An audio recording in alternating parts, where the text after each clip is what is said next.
Good evening. Welcome, everyone who is joining us here on our DW News YouTube stream. You're joining us for our special coverage of the German Chancellor candidates debate. So this year is Gerhard Elfers. You might recognize him from our big studio. He usually anchors the news. He's also a DW's resident style expert. You might know his show, Dress Code. Did you really have to mention that? Oh, of course, yeah. And of course, this is Sumi Somaskanda. Also, DW News anchor, normally in the news studio, but today we are doing a slightly different show. That's right. We're here to bring you the debate. These are the three candidates. You see them. We're going to talk about them in a moment. The three candidates to replace Angela Merkel at the head of Germany. And they are debating tonight in just about 30 minutes' time. And we wanted to bring you some analysis, some information ahead of the debate, bring you live debate coverage, and then talk about it a bit. And the reason we want to do that is this really is a momentous election in Germany. It is. It's very much different from other elections that we've seen in this country before. For the first time, I think there was, at least at times, the real chance that three people had to move into the chancellory. That has slightly changed. We're going to look at the numbers a little later. But that's one part of it. Secondly, it's an end of an era. Angela Merkel, after 16 years, is leaving office. So there is a room for the next person. And one of these three has the chance to become Angela Merkel's successor. And we're going to look at the people in some detail and also at the topics. That's right. And again, it's so important because Angela Merkel is the most powerful woman in the world, at some point called the leader of the free world, although I don't think she liked that title very much. Really, but no, far too modest for that. Exactly. But we're going to talk about the three people who are in the running to succeed her. Before we do that, to make it clear, we want to explain just very briefly about the German election system, because Germans don't actually vote for the chancellor. They vote for parties. So I'm not a German voter. I'm American. I don't have a vote here, but you are. So you're going to explain to us a little bit how people vote. So, well, the German voting system is quite complicated in every detail. But one important thing is that Germans have two votes. And with the first vote, I have a ballot paper here. It's a rather bad printout, but it gives you an idea. I think you can see that. That you have one vote here, and this is the vote for the candidate, the direct candidate that you can send as a voter of your constituency. You can send this candidate directly into the Bundestag. The person who gets the most first votes in one constituency goes to the Bundestag. And that is the first-past-the-post system, similar as in Britain, for example. And the second, I think I'm pointing to the right side here, am I? Yes. Yeah. This is the second vote, and the second vote is a party vote, where you choose your party preference. And it's very often called the Kanzlerstimme, which means chancellor vote, because that really gives the parties the bulk of the majority, or the bulk of their share of votes and their share of MPs in Parliament. So that's a very simplified version of how the German system works. There's very difficult math goes on as well, but we don't go into that much detail right now. I think that the most important part is that we explain this, that there's 2 votes. And as Sumi said earlier, it's unlike in the US, you do not vote directly for the Chancellor. You vote for a member of parliament and for a party. And then in Parliament then elects the Chancellor. And yet, whoever is the Chancellor candidate of a party can be so influential, right, in maybe pushing more voters towards their party or away from their party. We've seen both this campaign. So that's why we're going to talk about that. So let's get right to the candidates. We're also going to go to our chief political correspondent, who's going to be filling us in ahead of the debate and what the mood is like tonight and what to expect. But these 3 people you see, as we said, behind us are the ones who are running to succeed Angela Merkel. So let's talk about them. Gerhard, first we have Armin Laschet. So he is from Angela Merkel's Conservative Alliance. He is, and he's now the leader of the party, of the Conservative Party. He is a very experienced politician. He's, I think, 61 years old. He is the Ministerpräsident, which is Prime Minister of the state of North Rhine-Westphalia, Germany's most populous state. So he has lots and lots of practical government experience, seen as a safe hand, very much Merkel's successor in that he also is a Merkelist, if you will, a very centrist man. But let's bring in Michaela Küffner, who is standing by at the debate. Where the debate is happening. There's Michaela Küffner who's joining us, and of course William Glucroft, our political correspondent, who's very much the numbers man also in the next election, our election coverage in 2 weeks, and he will have a couple of very interesting figures for us a bit later on. But let's go back to Armin Laschet and Michaela. We've just been speaking about Armin Laschet. Is he the pair of safe hand that he was supposed to be? Well, I'm not going to make that judgment. That's the judgment that German voters will have to make. But that's certainly the image he is striving for as he campaigns up and down the country. And this evening out here in Adlershof, these are the TV studios of the former East Germany that were turned into high-tech studios where a lot of interview and debate programs take place in Germany. This is where we will see him entering the ring, clearly on the attack against Olaf Scholz, the Social Democrat candidate, who is currently in the lead in the opinion polls.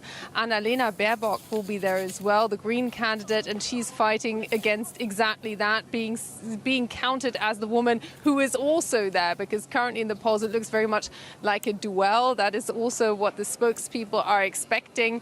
They're all here. You see behind me everybody mingling from those party headquarters, some leading figures of German politics. Angela Merkel's chief of staff, Helge Braun, is here still.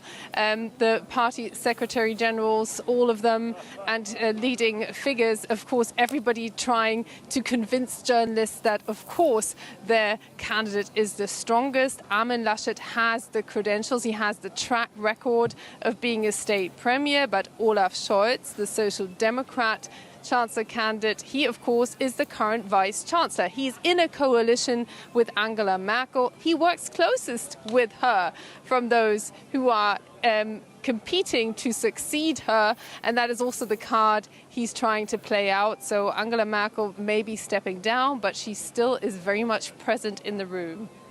Yeah, a fun fact, actually, where you are, Adlershof, that's where Angela Merkel had her first job in the former East Germany, at the Institute of Physical Chemistry. So an interesting transition there for what that place has become. As Michaela said, a lot of important political talk shows take place there as well. Michaela, just one more question on the candidates before we get some numbers from William. You know, we were just going through who the candidates are. At this point, I mean, who represents, or who do you think represents at this point of the campaign the most continuity with what Germans are familiar with for 16 years now, which is the candidate or the chancellor everyone knows now, Angela Merkel? No, it's interesting that you asked that very question, because one thing is clear: stability is sexy in the German political context, and being Merkel-esque will get you some kind of a lot of votes still, and that is what Armin Laschet is trying to portray himself as. We saw Angela Merkel take the very unusual step of actually saying in Parliament that he would be best for Germany. She had vowed to stay out of this, but that shows the level of desperation in the Conservative camp to actually what was initially felt as a line of succession. Nobody in the Conservative CDU doubted that they would come first again in these elections. The question was really who would come second. And now there are the Social Democrats, and they are trying, or Olaf Scholz rather, their top candidate, is trying to play on that very hallmark of Merkel policy, the whole kind of steady hand politics. And it's a competition between those two to portray who presents the most continuity, with Annalena Baerbock, the Green Chancellor candidate, going for a different strategy. Her argument is everything has to change for Germany to be able to stay the same. Not sure whether voters want to hear that.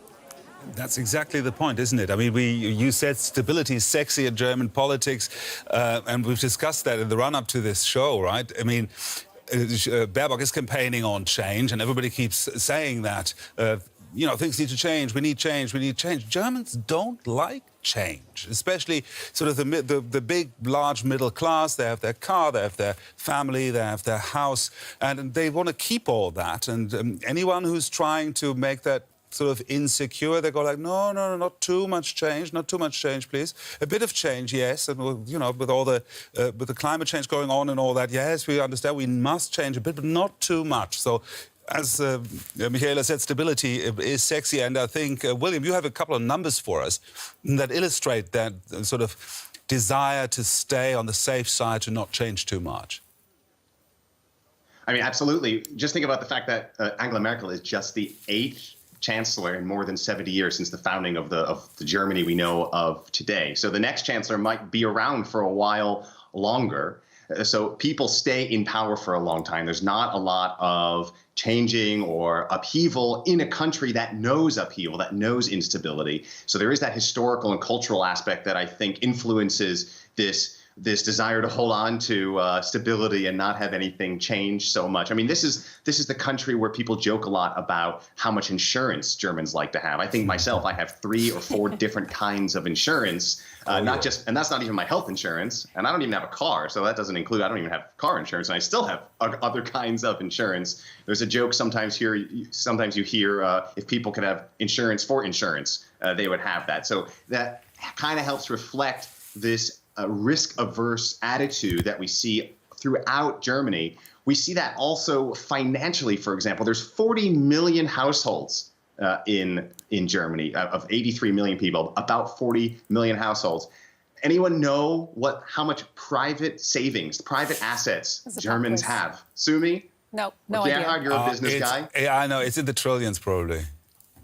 7 trillion. See? 7 trillion euros. I like that little. Show me that again. I love that. 7 trillion. That right? is. Put it in the camera. Euros. Put it in the camera. I want to see it again. This is so cool. 7 trillion. 7 trillion euros. That is good. In private assets. Now, how much of that do you think is kept just as cash, bank accounts, these kinds of things? These things that are risk-free, no interest rates. How much of that, of the 7? I don't know. 2. 4. Sumi? 4? Yeah, somewhere in between. 2.8 trillion. This is all according to the Bundesbank, right? Germany's central bank. 2.8. So that's not quite half, but a large amount of money is kept. Germans do not want to invest in risky things. But here's the problem, right? In a world of 0 interest rates, almost negative interest rates, 2 to 4% inflation, Germans are actually losing money on their what they think are safe assets. Now, this is all very financial. What does that have to do with politics, right? Well, we saw in a previous debate just a couple weeks ago, climate change came up. Now, climate change is, of course, a huge risk. And the moderators of that debate framed the question about climate change. What are you willing to give up? What are you going to tell Germans they have to give up, or what they're going to have to spend, or what they're going to have to not be able to do anymore in terms of flying, driving, these kinds of things? That kind of question about defense spending or tax breaks or tax raises, any other kind of policy issue, didn't get framed that way. And I was actually surprised that Annalena Baerbock, the Greens candidate, she didn't hit back and say, well, actually, what are we not getting? What are we losing if we don't invest? It got packaged as spending, maybe money that Germany doesn't have. And Germans are very reluctant to spend money they don't have. This is a country with huge savings rates, as I just pointed out, but very little return on investment, one of the lowest returns on investment. And that kind of mentality is what we're going into these elections about. And we talk about the change that the Greens are saying.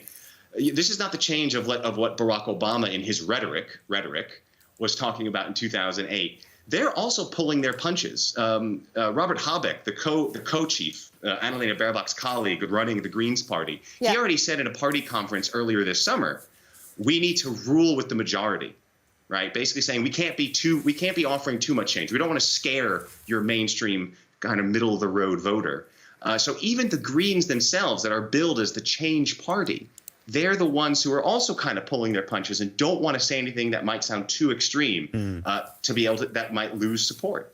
And that's really how this is being, packaged in this. But let's talk about the Greens. Yeah, well, first of all, I mean, let's talk about them. We'll talk about them, but I just, we have some viewers who are just jumping onto the stream now, so I just want to remind people what we're doing. In just about 15 minutes from now, we're going to tune into the debate live, and we have our correspondents here analyzing everything for us, as we just heard there. And we're going to listen to the debate live, the three Chancellor candidates. These are the people in the running to succeed Angela Merkel. We started out with around 400 people on the stream. We're hoping it's even more now, but just about 15 minutes from now, we'll head over to where Michaela is, Adlershof, to listen in.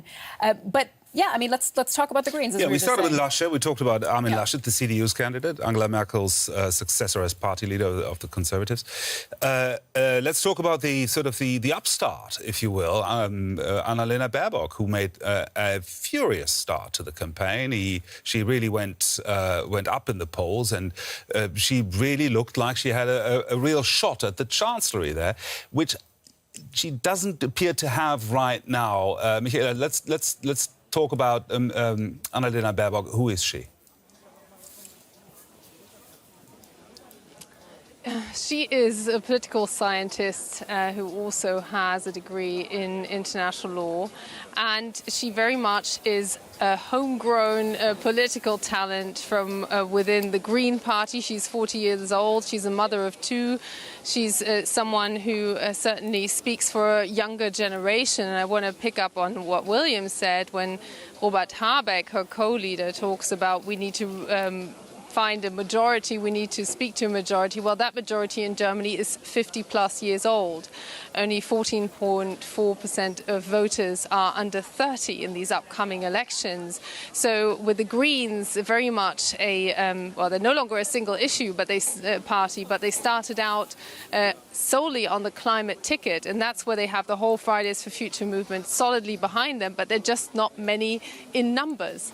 So what they need to reach is a baby boomer generation here in Germany, people who already are receiving a pension or are heading that way. And that's also why stability is sexy, because those people are expecting something back from the state sometime soon. So anything that shatters these expectations would not go down with a majority of voters. And that is the tricky issue for the Green Party. Annalena Baerbock herself, she is very much clearly a modern face. She made a couple of blunders. Her CV had overstated her role in previous roles. She wrote a book which then was accused of having plagiarized from different sources. So that those were mistakes she made. She apologized for those, but she never really recovered back. And that's why her party went below that magic number of 20%, now around about 16% in the polls. So a far cry from a coming top in these coming elections, according to these latest polls. We've seen them change so much. It's been such a roller coaster ride in recent months. One doesn't want to speculate what could still happen in 2 weeks, though.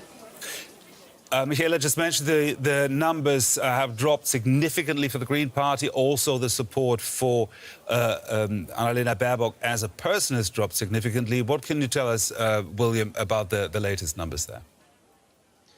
I mean, it's been such a wild ride for all of these parties for months. No, I was talking. This is fun. No, I was asking William because William is our number cruncher, and I was just asking of William what the numbers are currently saying about the Greens and about Annalena Baerbock. Well, everything is relative and it's an expectations game. The Greens are polling at twice of what they walked away with in 2017 elections. So historically speaking, they're at an all-time high. But expectations are everything, and everything is relative. They are far down from this jubilant peak they saw early in the springtime when the CDU-CSU conservative bloc, that's Angela Merkel's party, they were struggling with mask scandals, with a slow vaccination rollout in Germany, and climate change, of course, front and center. The Greens were really profiting from that. There was talk of even a Greens-led government, which would be the first time in Germany that a government is led not by one of the two big parties, the center-right or the center-left. So they're down off of that, but they have been holding pretty steady at like 16 to 18%, depending on what poll you're looking at. They are looking likely, although that might be disappointing for Greens voters, that they're not doing stronger. They are in good shape to be in some coalition when the dust settles after September 26th. And the one person we still have to talk about more in depth is Olaf Scholz, the guy who's leading the pack at the moment for the Social Democrats. And Michaela, first, I have to ask you, I mean, Olaf Scholz is someone a lot of commentators were looking at, let's say, a month or two ago and saying, yeah, no chance that he could become chancellor. And now we've seen the Social Democrats really soar in the polls. So people have said, or a lot of commentators have said, you know, Olaf Scholz has essentially been lucky in this campaign because he's profiting from not having made mistakes. Well, the other two candidates have. So, I mean, is that what explains it to you? Explains the polls to you, Michaela?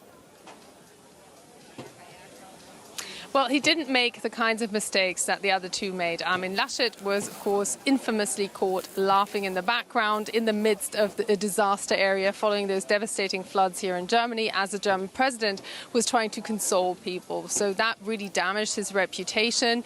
And he also has his own old plagiarism issue that was brought up once again. Olaf Scholz didn't make mistakes like that. Having said that, last week saw his finance ministry basically parts of it being searched because there's an investigation going on. He was quite angry about that. So whatever is going on there, it clearly could see him at fault as well.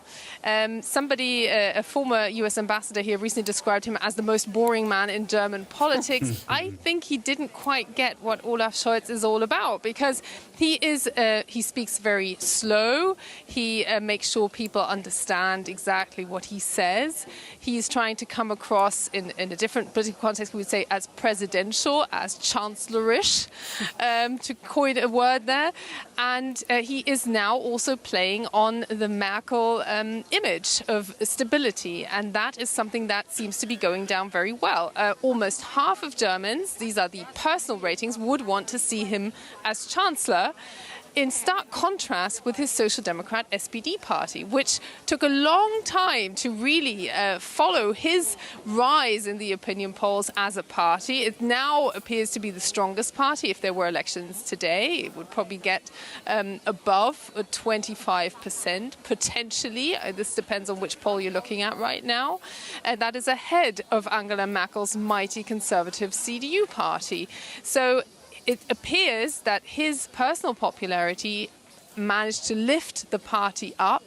The old Big Ten party, the Social Democrats, which had been declared almost dead already in the last elections. And that is quite a fascinating thing to watch. And that same logic seems to apply for the conservative CDU, which even some inner critics will say has been dragged down by a candidate perceived as being weak, particularly in comparison with his predecessor as a chancellor candidate, Angela Merkel, that overarching political figure. Yeah, thanks for putting that into context for us. And I just want to say to some of the people who are just joining us on the stream that we're just about, well, a little less than 10 minutes away from the debate that we're going to be tuning into, the Chancellor candidates debate. We have around 1,000 viewers on the stream, so welcome to all of you. We have our chief political editor, Michaela Küffner, and our political correspondent here, William Glucroft, who are analyzing things for us as we head towards the debate. We've just been talking about the candidates. Michaela was just mentioning an incident that I want to try to pull the pictures up for because we didn't see him at the moment, which was a big moment in this campaign, which is when Armin Laschet for the Conservative Alliance, the CDU-CSU, Angela Merkel's party, was visiting the flood-hit region. These were the massive floods that devastated large parts of Western Germany. You see here in this image, just in back of the German president who's speaking, Frank-Walter Steinmeier, you see Armin Laschet there, who is laughing at a joke. As Michaela was just, or it appears to be laughing at a joke and kind of exchanging words with the people who are standing next to him, as Michaela had indicated. And I just want you to see those pictures because that really did seem to be for him a turning point. Not a laughing matter for his campaign at all. I mean, Germans can be very pious people, and that was really after that region was hit by devastating floods where hundreds died. It was one of the worst natural disasters hitting Germany in, I don't know, post-war history, I think. And it came across as I don't know, very careless and not compassionate, while the president was at the time speaking, consoling the citizens of that town they were visiting. So that was one big mistake of Armin Laschet. Can we talk about Armin Laschet a bit more, because he's the one now that he needs to come out fighting now, doesn't he? I mean, Michaela, how do you see this? If we're looking at this debate, in terms of what we can expect from this debate, he needs to get his act together. He needs to I don't know, get out there and fight. Well, he's clearly on the attack, particularly, well, actually only against Olaf Scholz. He actually held more than a 1-hour speech yesterday at the CSU sister party's gathering in Bavaria, and he didn't even mention the other candidate from the Greens, Annalena Baerbock. He was laying into Olaf Scholz and the Social Democrats. He was saying that post-war they had only produced political mistakes, which was quite, I'd say, quite a brave historical statement to make there. And I would expect him to clearly attack Olaf Scholz, particularly on two issues: on the issue of armed drones, where he's put up a bit of a smoke stream, Olaf Scholz, he's sitting on that issue because it's contentious within his own party, and on whether the Social Democrats would go into a coalition with the left, who is perceived to be very far left, particularly from where the Conservatives are sitting, of course. And that is something he tried to draw him on previously. He will try to do exactly that again tonight. The Conservatives have gone into a mode of defense where they want to raise the alarms of a left-leaning, not just left-leaning, but extremist left coalition. That seems to be their strategy right now. I just want to bring in a question, because we do have, from some of our viewers who are watching on our stream, we have some questions coming in, and we want to make sure we answer them. And one of them that's come in from Emmanuel Zanon, I hope I pronounced that correctly, Emmanuel, is asking how many parties are participating tonight. So the question is, do the AfD, that's the far-right party, the FDP, the Liberal Party, are they not participating in this debate? So, Gerhard, I mean, that's something that... They, of course, are participating in the elections, but they do not have a significant chance to provide the next Chancellor. So only the three parties, the Greens, the SPD, Social Democrats and the Conservatives, actually have a chance to become the strongest faction in the Bundestag, and the strongest faction usually presents the Chancellor. That's the reason why the other parties, as also the lefty Linke, the FDP and the far-right AfD, are not participating in this debate because none of them have the chance to provide the Chancellor. Mathematically, exactly. Mathematically, it's just according to polls. I mean, anything can happen, but it's highly, highly unlikely, and this is why only the three parties who have a legitimate chance to present the Chancellor at some stage are participating in this debate. But keep the questions coming. We tried to... Go ahead, Michelle. We tried to get them all answered. Yes. Those smaller parties haven't put up Chancellor candidates because they know exactly what you were just saying, that they simply won't get a shot at that. So these are the true Chancellor candidates. The AfD doesn't have one, and neither does the Left Party. OK, and I just want to make sure, William... They only have top candidates. They have top candidates, exactly. And William, because we only have a few minutes before we get to the debate, can you just really quickly take us through what the top issues are the voters care about? Because that's something we haven't talked about yet that's really important. That's true. Yeah, I mean, the interesting thing is, although the Greens are struggling, one of the top, if not the top issue, is climate change. Poll after poll is saying climate is actually really important for German voters. But we should be very skeptical of these things. It breaks down by age. It breaks down between West and East Germany, former West, former East Germany. An environmental group, a big environmental group here in Germany, also showed a poll that the older you get, the less you care about the future generations of being able to live in a healthy environment. So that might put a little crinkle in those kinds of polls. But climate comes out on top on a lot of these issues, as does education, as does migration. These are the kinds of things that people are looking at. And of course, the big question is things like taxes, right? The more left-leaning parties like the SPD, like the Greens, are saying they want to tax wealthier people more. This has been a big point of criticism for the center-right, like the CDU, CSU, and of course the FDP, which is the neoliberal party, the free market party in Germany that often allies itself with the CDU, CSU. So it's kind of a smorgasbord, you could say, of issues. And again, it comes down to how accurate are these polls? How much can we believe these are really the top issues? What are Germans really going into the voting booth or filling out their postal votes? What are they being motivated by? And that stuff we're going to be breaking down, in the aftermath, so to speak, of September 26th. Yeah, we're just about I think just now a minute away or so until the debate starts. So, Michaela, let's just quick. Oh, Gerhard's going to pop out. Time to break the popcorn. Time breaking out the popcorn. We're going to have some difficulty hearing anything. You have no popcorn for me. And none for Michaela, who is unfortunately standing near popcorn. What can we say? The privileges of being in the studio. Popcorn and gummy bears in the studio. But before we get to the debate, and as Gerhard is digging in here, very quickly, Michaela, what are you looking out for tonight? Well, I'm looking out for those attacks by Armin Laschet, particularly against Olaf Scholz.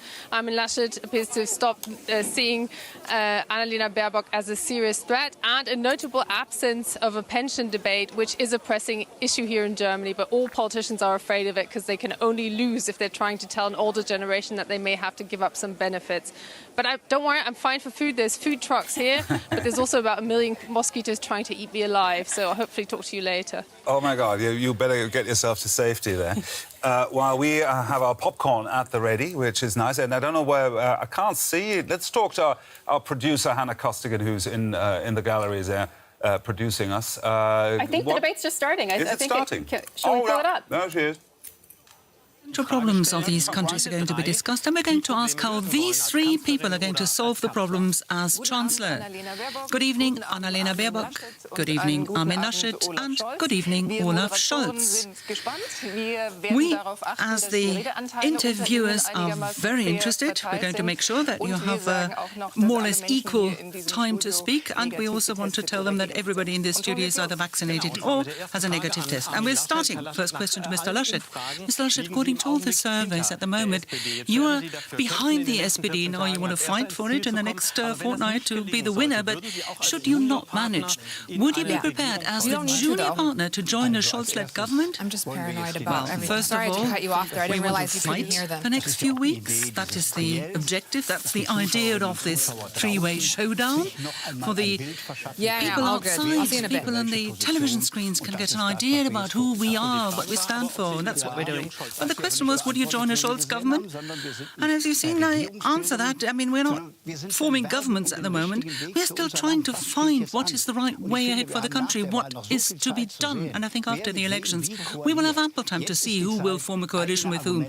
Now the time is to put forward our own arguments. That's what I'm going to do. But I think the viewers will be interesting anyway. I can't force you to answer, of course, but I can just tell the viewers you don't want to answer that question.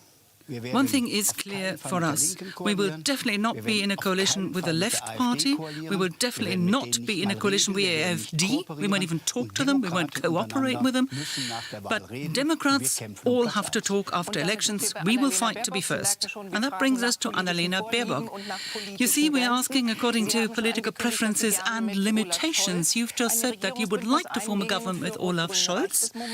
For the Greens and the SPD, it's not enough. Would you rather have the FDP Liberals in the boat or the Left Party? The FDP, obviously, all the social parts of your manifesto plus climate protection would be hard to get through. First of all, good evening. At the moment, I don't tend to either option. I am passionately fighting for a proper dawn, because the elections which are due in about a fortnight's time is a choice between continue as before, business as usual, grand coalition, or a real new beginning. That you can only do with the Greens, with a strong Green Party in a leadership role. And I think climate protection, digitization, these are the big issues, and that's what we want to change in this country. Well, currently the Greens aren't doing all that well. There was a black-green project once, let's remind you of that, and the two parties are currently struggling. So, once again, the question, it can only be a three-way coalition. What would you say? The Left Party, can you get some of your important issues through, like protection for tenants and climate protection? You don't go back to the 2013 party conference deciding on who to have a coalition with or not, as the SPD did then. But what do you say? Left party coalition, yes or no? Well, in recent days, I've been quite clear about that, saying we need definite change. And change means things have to be done differently. And that's why, even though we're lacking a few percentage points to the top, I fight for leadership roles in the government. We have a lot of interfaces with the SPD and also the Left Party, particularly when it comes to social affairs, as I've made clear several times.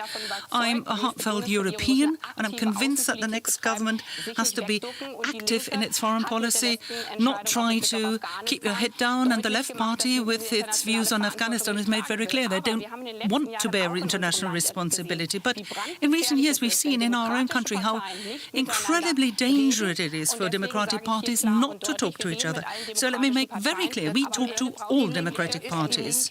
But the Left Party, is that a democratic party? Is it a semi-democratic party? Was the Left Party perhaps as dangerous as the AfD? Definitely not.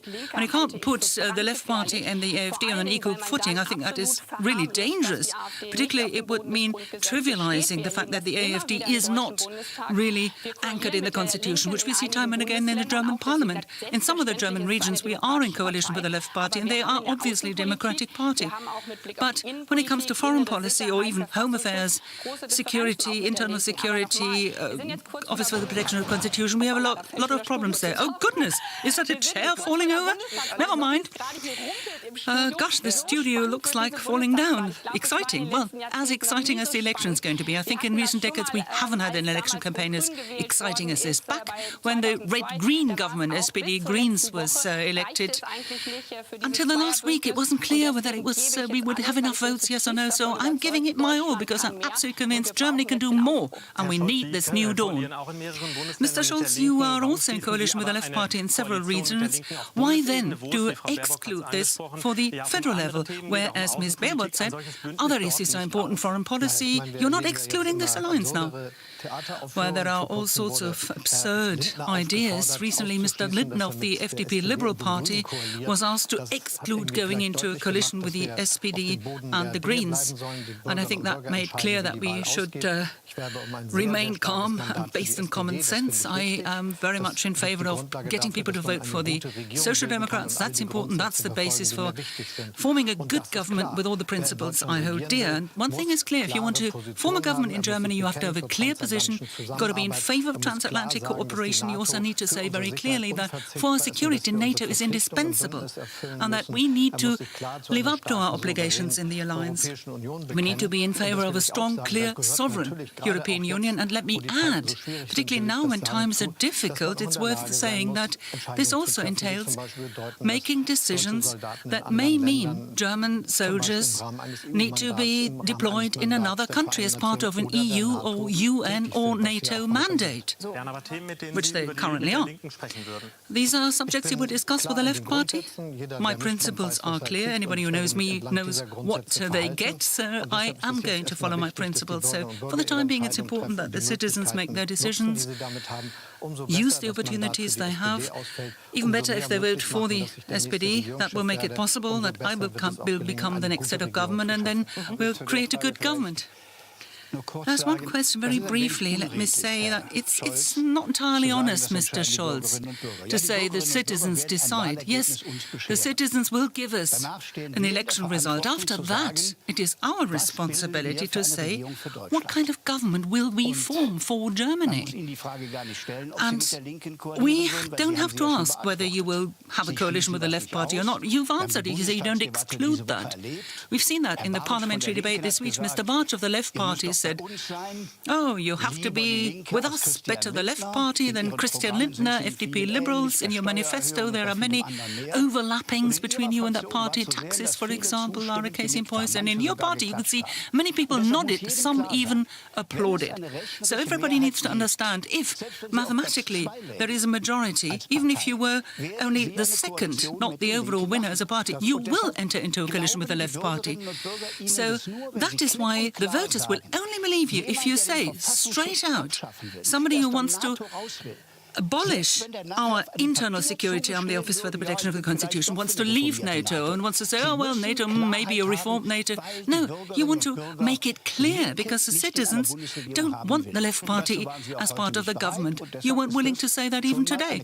And so that is one very clear statement from you tonight. It's important for me to say that some of the absurdities I mentioned are just coming clear. I've mentioned that Mr. Söder has said, there shouldn't be an alliance with the two of us. And when it comes to foreign security policy, I certainly have more in common with the FDP than the party you just mentioned, like Ms. Baerbock, actually. But what I don't like is that the citizens are no longer involved in the decision-making process. If some people had got what they wanted a few months ago, the election result would have been clear, and all we needed to do was discuss how to then proceed from there. But actually, this is a great democratic moment. It's the day for the citizens, 26 September. That's when they decide who will be the next Chancellor, by making their mark on the ballot paper. But Mr. Scholz, the question of the citizens and what can we expect from you, the cabinet, you haven't actually given us a shadow cabinet or future forward-looking subjects. You just say everything can be done. The question now is, well, if you vote Olaf Scholz, will you get Saskia Esken as a minister? You will get Olaf Scholz as Chancellor, and then a government will be formed that will comply with these principles.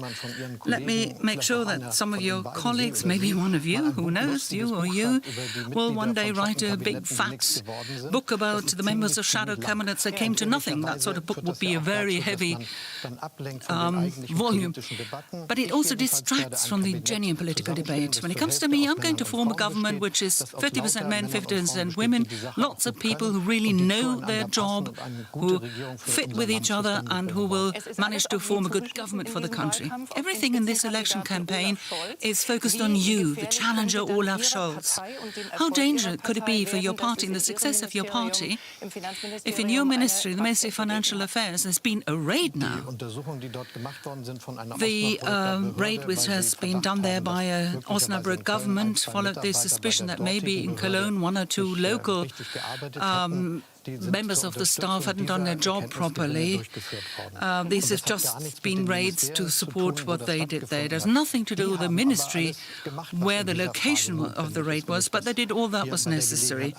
Maybe I can take this opportunity to mention this. When I became the Minister for Financial Affairs in March 2018, the then Minister Schäuble just organized that the Financial Intelligence Unit, FIU, would move over from the ministry to the customs.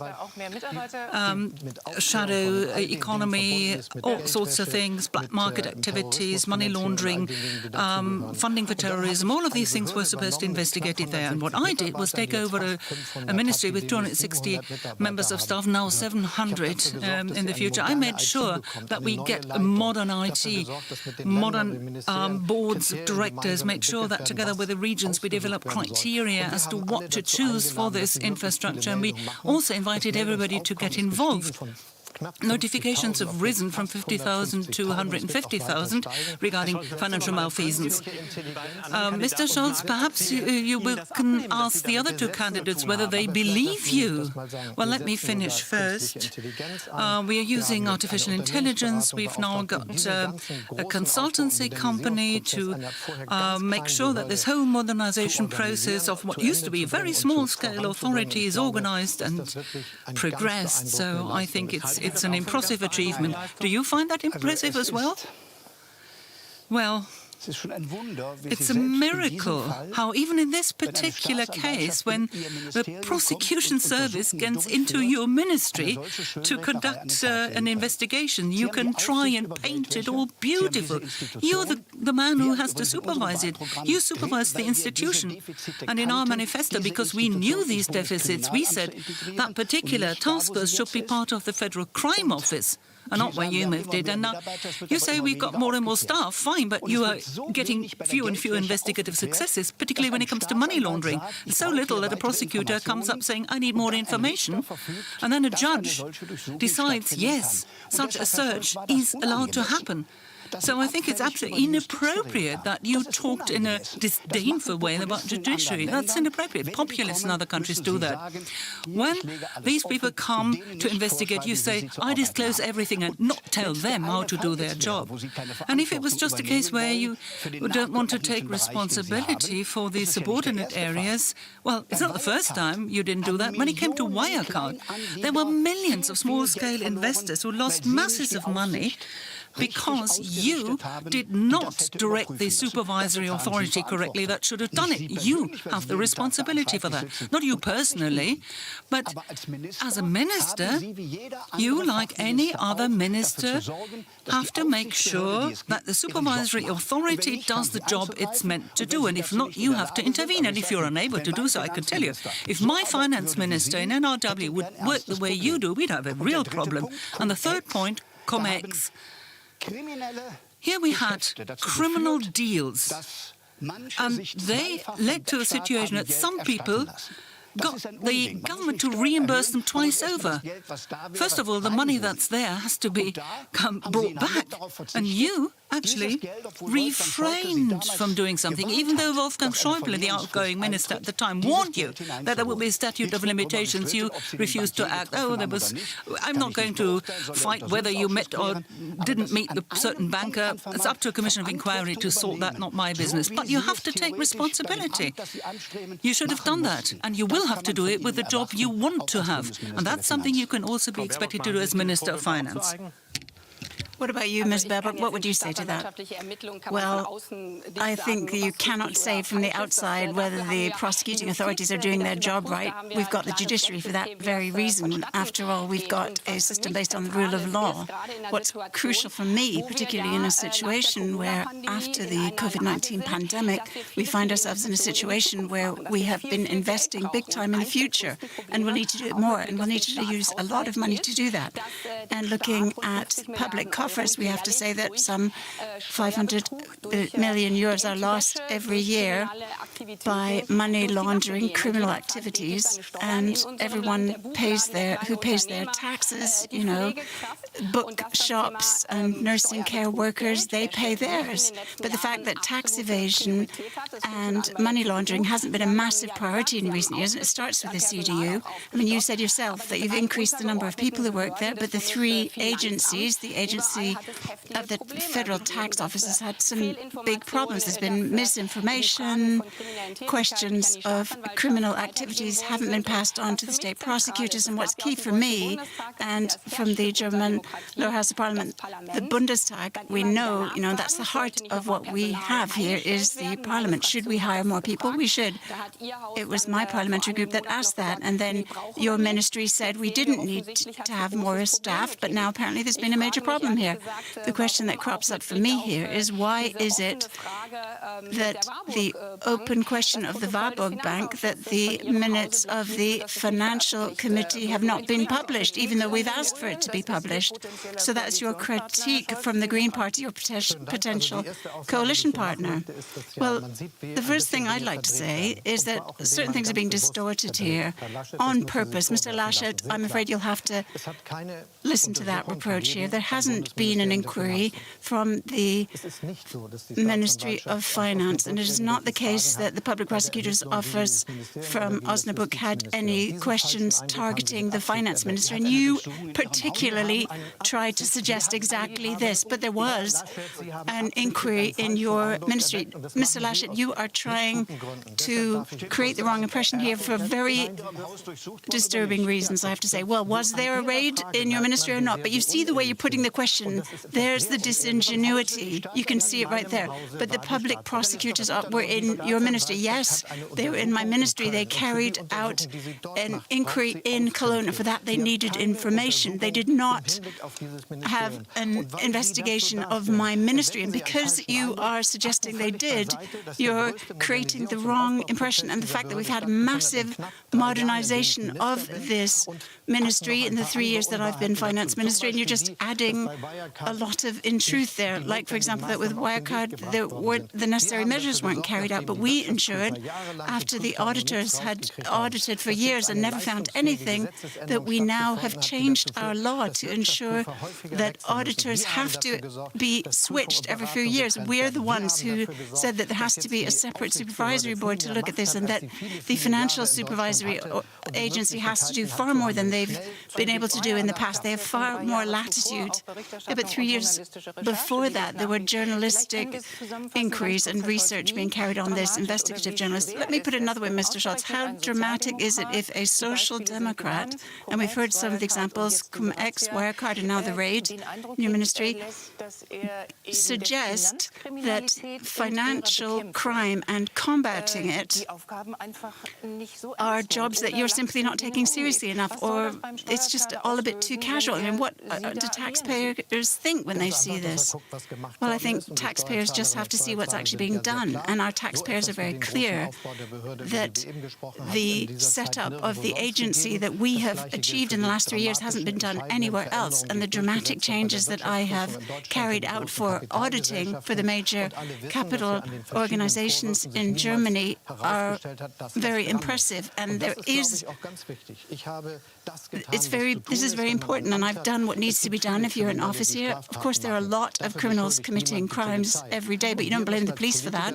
And as policymakers, we have to ensure that the police are able to do what they want to do. And this is the case when it comes to the Federal Office of Criminal Investigation, customs agencies as well, and the other agencies that we're talking about now. Exactly what's necessary is being done, and I'm very proud of what I have done in this regard. Now, I think we'll have to leave that as it was, Mr. Laschet. Well, I don't want to leave it there, because I have to say the reason I became a politician is because I want to speak honestly, and you have a duty of supervision, and you said, yes, I've hired this person, I've hired that person. But basically, this financial supervisory function hasn't worked, and millions of small investors have lost their money. And if you're saying, yes, there's an agency in Cologne, you're suggesting you had nothing to do with it. But it's your job to ensure supervision of this agency, and in the case of COMEX, you simply did not ensure that the money of those who cheated it was paid back within the right time. Now, 3 times you've repeated this disingenuous assertion, and let me say again that it is our job we have a duty of diligence here, but you started with a false allegation in what you just said here, namely who is being investigated here, and just to make it clear, you haven't repeated it because it was wrong. And this is why I drew your attention to the fact that we have a very clear strategy that we're pursuing here in terms of what needs to be done, which is what I have done, which is what you would expect from a policymaker taking the job on that he was hired to do, namely that we do this. And if you take on a small agency and make it much bigger, then that's right. And if you carry out sweeping changes in legislation against serious lobbyists, and then all of the things that happened regarding CumEx long before I was a finance minister, the fact that there isn't a statute of limitations here, then this is exactly what you should do in a situation like this, which is why I say in no uncertain terms that we dealt with these challenges the right way, and it doesn't become less right just because you're coming up with false allegations. Okay, there's two things I'd like to add here. First of all, a question, a really open and honest question. The report, the minutes of your financial committee of the Bundestag, are you going to release this before the elections? And another point, because we're looking forward here in the elections, what can we do better if 15 billion are taken away from the state through tax evasion and organized crime? We're talking about drug trade, the mafia. This money is lost to public coffers. And is your government doing what I would want to do as a Green politician? I would say it's no longer possible to pay cash for property, because that's where money laundering happens in Germany. We are one of the countries in a European comparison which, in terms of money laundering, really isn't doing very well. And I want to change that. In future, I want us to ban major purchases in cash to address this problem of tax evasion. Now, Mr. Laschet, another question here. In southern Thüringen, Maaßen is candidate for the CDU.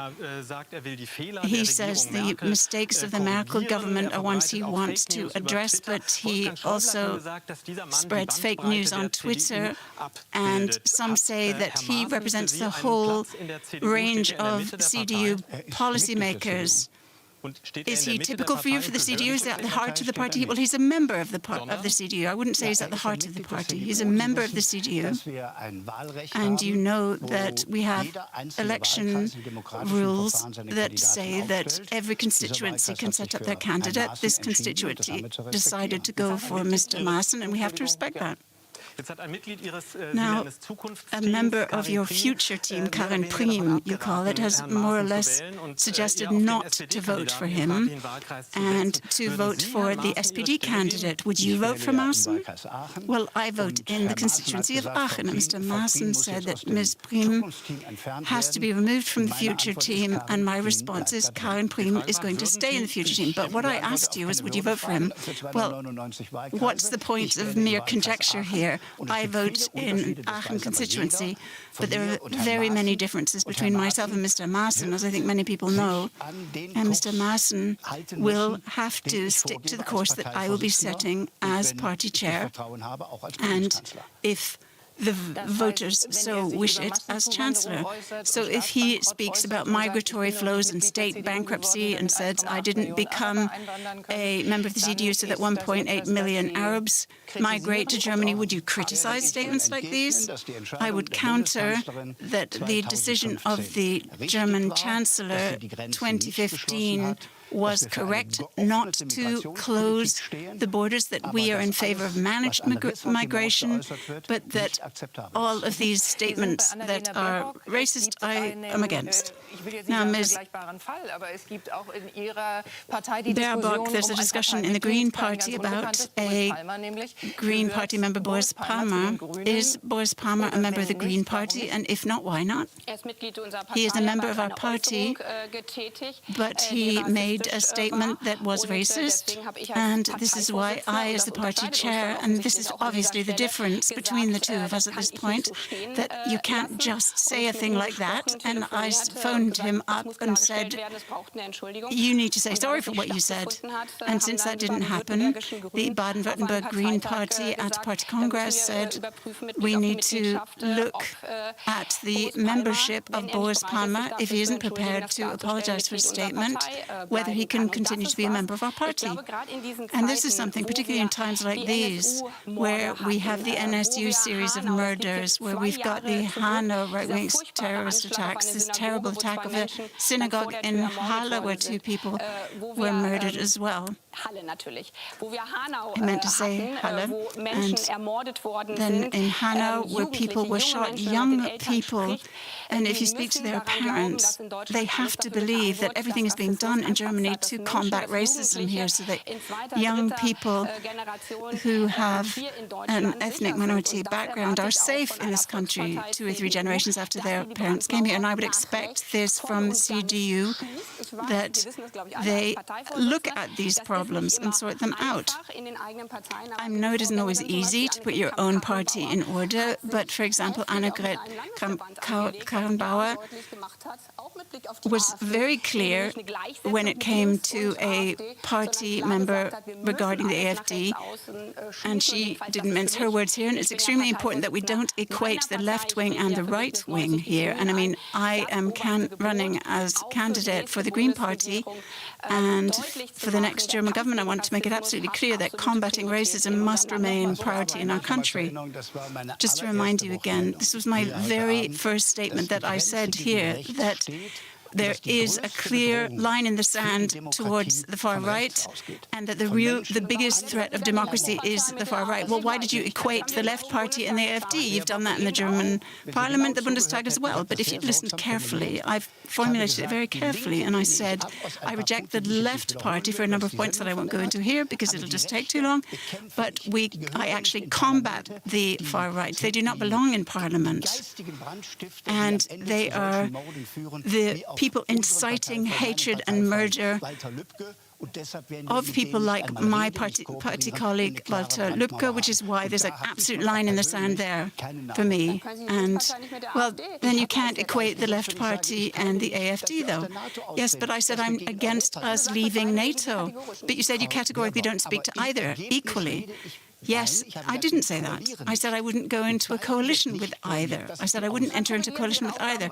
Okay, well, then you have to... So you're correcting what you said in Parliament. I'm very, very glad to hear it. So this show has been a very good thing in that regard as well. If we could talk about the COVID-19 pandemic now, the vaccination campaign has slowed down. The question that's being asked is whether we need to check for immunity through vaccination or previous infection, or testing negative is enough. What are you doing to get more people vaccinated? Well, I think all 3 of us would probably say at this point that we all want to achieve the same thing. We want more people to be vaccinated, so please go and get vaccinated if you haven't been yet. Children and young people in the last few years have done everything so that older people are safer, and now we as adults must do everything we can to protect children who have not yet been vaccinated or cannot yet be vaccinated, continue to be able to go to school and daycare. What do we have to do? Well, we have to say that after a year and a half of the pandemic, we're going to have a vaccination campaign week, which shows that with your government, we only ever make it up as we go along, rather than addressing this early on. And so the question is, to say after the elections we need to work out whether being immune through vaccination or previous infection is enough. I think we have to ensure that schools and daycare gets kept open, and that means for people who don't want to have a vaccination, and it's a free country, shouldn't have the same liberties in areas with a high number of cases as others, because otherwise we will be slithering into another autumn where our public health services are overwhelmed and will end up in lockdown. Interestingly enough, all 3 of you have excluded there being another lockdown, but we find ourselves in a situation now in which even the experts or researchers are describing as a 4th wave. So my question is to you, Mr. Scholz. What would you say is the best means to get out of the 61 fully vaccinated quota that we have in Germany now and get more people vaccinated? Well, we must advocate for more to get vaccinations. We have to convince people, and I'm using my election campaign where I'm speaking in many marketplaces to say, go away and convince your friends and family, people down the pub, people at work, tell them that they need to get a vaccination to protect themselves and protect others. In the next days to come, we will be seeing a new rise in cases that will have to do with the fact that the unvaccinated adults are at risk, that they will get sick, that they will catch COVID. Some of them will go into our ICUs, and some of them will actually die, which is why we must convince absolutely everyone to go and get a vaccination. wherever we encounter people who haven't been, and ensure that they can do it very easily. So once again, I say we should get them vaccinated wherever it's possible. We did it in an orchestra, we did it in the sports facility. So get the vaccination to the people, not the other way around. Mr. Laschet, what do you think we haven't yet done to get people to be vaccinated? Well, we are now starting in the next week. We are doing a big vaccination promotion to really mobilize everything. In North Rhine-Westphalia, we're in the upper third of the vaccination rates. We've been very keen on having mobile vaccination units on the roads. We've done that even when vaccination was not so easy because we didn't have that much vaccine. People who don't go to doctors easily, who don't feel they can move, we got the vaccination to them, to all sorts of weird and wonderful places. Olaf Scholz gave one example from Hamburg, and I think that's what we need to do now. If people don't go to the doctor or maybe haven't got a local GP, young people in particular often don't have a regular GP, we must offer them the vaccination where they are, universities, clubs, inner cities, in order to get to the objective of get as many people vaccinated as possible without a mandate. And you've given this famous word, the vaccination mandate. What would you say regarding particular trades and professions? How about teachers, caregivers, doctors, nurses? Shouldn't they logically be vaccinated so they can encounter all the people they're supposed to take care of safely? I would hope that something which the government decided in recent weeks will happen, that certain professions will have to disclose to their employers whether or not they're vaccinated. Confidential, but in a hospital you need to know whether the people you put on duty are vaccinated or not. I mean, I myself would like to extend that to other trades and professions. Sadly, that was not possible, but to keep to keep the protection of health is necessary. Annalena Baerbock, what would you say? Does there have to be a vaccination mandate for certain jobs, for certain types of jobs which basically have close proximity with other people, so that people need to be protected in order not to infect others? I think there cannot be roundaboutation here, because in the last 1.5 years we've always been waiting around. Now we're seeing that, particularly with a view to nursing care homes and hospitals, we see that not enough of the staff in these places are vaccinated. Well, then I think the question of obligatory vaccination should be considered. So you'd be in favour of a vaccination mandate for individual types of jobs, as we have that with the armed forces, after all. It's not something which is entirely new. And if we're now faced with a situation that we have a choice between either closing the childcare facilities in the schools and having another lockdown, then the question of vaccination, making vaccinations mandatory for particular jobs, needs to be considered. And here we need to focus on education. And there's another facet which I find important. You know, it's almost like you move one decision out of the way and then you talk about the next one, the intensive one. The federal government is still refusing tests at the workplace. We demand it of our kids at school 2 or 3 times a week. They'll have to test themselves, but at the workplace, that's not to happen. I simply fail to understand that. These simple steps we could now take and should take, they're not being taken. And I want to change that. Olaf Scholz, 2 questions. Sorry about that, because it's very important to answer. Mandatory vaccinations for certain jobs? And then the other question, why can't you make a decision? First, I'm against mandatory vaccinations, but in favour of persuading everybody that in certain jobs and professions you can ask people whether or not they have been vaccinated. Not everybody was in favour. I was, and I fought quite hard for making that option possible. And it will also help us to get a better overview, a better way of dealing with the matter. And I think we will find that lots of people, when push comes to shove, will use the option of getting vaccinated. And the second is testing. Of course, we're testing at schools. We're also testing at the workplace. The legal basis has been established. The laws are sort of underway. We've put that in motion with the decision that the pandemic situation is going to be extended for a few more months. That has made it possible to test in schools and at the workplace. But mask wearing is no longer mandatory. When that was done, virtually all the restrictions were lifted as well. Isn't that something which can help the vaccination? If we're saying once we got X% of the population vaccinated, this or that restriction can be lifted, like mask wearing, wouldn't that be an option? I think Germany has chosen a very careful, moderate but smart way, like the mask wearing, and I think that's good that we have that. I mean, there are other countries where the situation is rather different. Let's not forget about that. Second, we are making sure that in places where it makes sense, masks still need to be worn, like in public transport, and we also make sure that there is testing at the workplace, at school.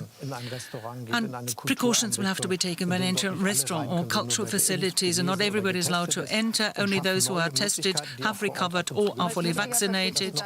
But that should be then mandatory for companies. That's an important argument, because as an employee next autumn like this, without having learned anything for the last 1.5 years of the pandemic, look at the kids. We demand kids to do things that adults aren't willing to do. My children, any other child at school, needs to be tested twice a month, sometimes even 3 times a week. And now you're saying we make that demand of kids, but not of adults. I think this is a total inequality between adults and children. We should protect the youngest here. You can't say, oh, I want to keep the schools open, I don't want another lockdown, but the measures needed for that, oh no, we won't take them. Because there are decisions where we say we want to convince people, in this case, the workers and employees. And my impression from workplaces is that the testing options are used in a wide-ranging way. Many people are really being tested. And it would have an effect if you say testing is mandatory. It might mean that somebody might lose his or her job if they didn't get to be tested. So we said we want to make it mandatory for employers to offer testing as an option. And I think at this stage of the pandemic, that's the right way of going about it, because after all, lots of people are vaccinated. This might have an effect on how the fourth wave progresses. Let's note here now that you are quite fair in the distribution of time, the speaking time. And so let's continue. When it comes to COVID, for the fairness sake, Mr. Scholz's clock is still running, so we need to stop that. Yes, that's right, we need to stop that clock. But we are making sure that everything is right. There seems to be a bit of a technical problem that this clock is, Howie. We'll sort that. It's impossible to have that clock ticking. It's still ticking. So we have an eye on that, and we'll definitely get back to it, because it has to be done differently. Now, COVID again. During COVID, we noticed that much in Germany isn't really working all that well, not just this clock we have here, but many other things, particularly regarding digitization. There are still fax machines in health authorities and things like that. Why is it that Germany still doesn't have nationwide broadband access? Why don't we have 5G with every milk bottle?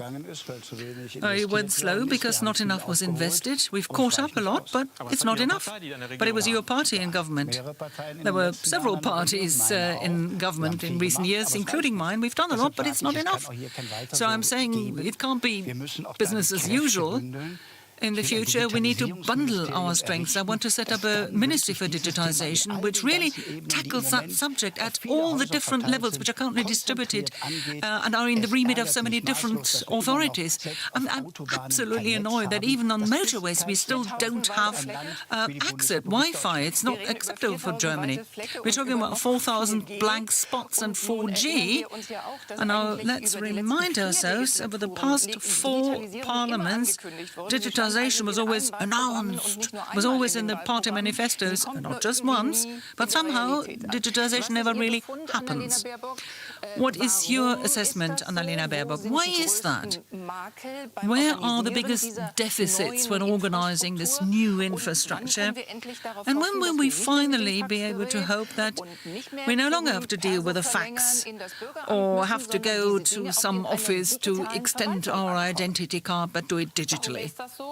Why is that? Well, it's because in the last parliament, and I mean, the CDU has been in government for the past 16 years. The question of digitization, like climate protection, has not been right at the top of the agenda.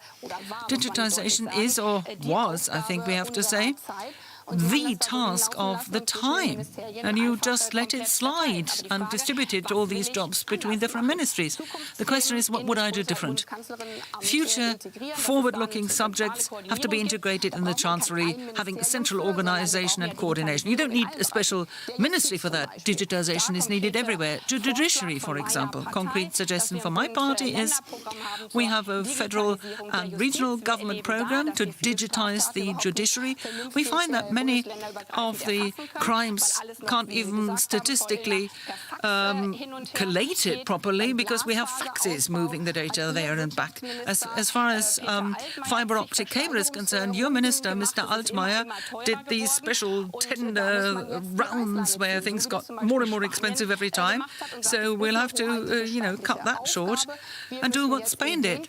This is a matter for the government and in those local authorities where there is no development, let the government go in so that in rural areas, I myself come from a region where there are still so many blank spots without fast Wi-Fi access in Brandenburg, and we can't afford that. It affects companies, it affects schools. Medicine can do so much today with remote diagnostics, but I can't do that here if I don't even have fibre optics. So that really has to be a matter for the boss. And digitising, extending digitisation is a priority. Now, Olaf Scholz could now say we've done something already. For example, when it comes to the schools, we have this digital pact. 6.5 billion euros were made available for digitising schools. But there's a study of the Bank for Reconstruction and Development that says that the money isn't actually called up. And now people say, well, the application process is complex and there isn't enough staff. Well, surely it shouldn't fail on that. Right, it shouldn't and it won't. Let me make a few clear statements. I think it's no longer the money.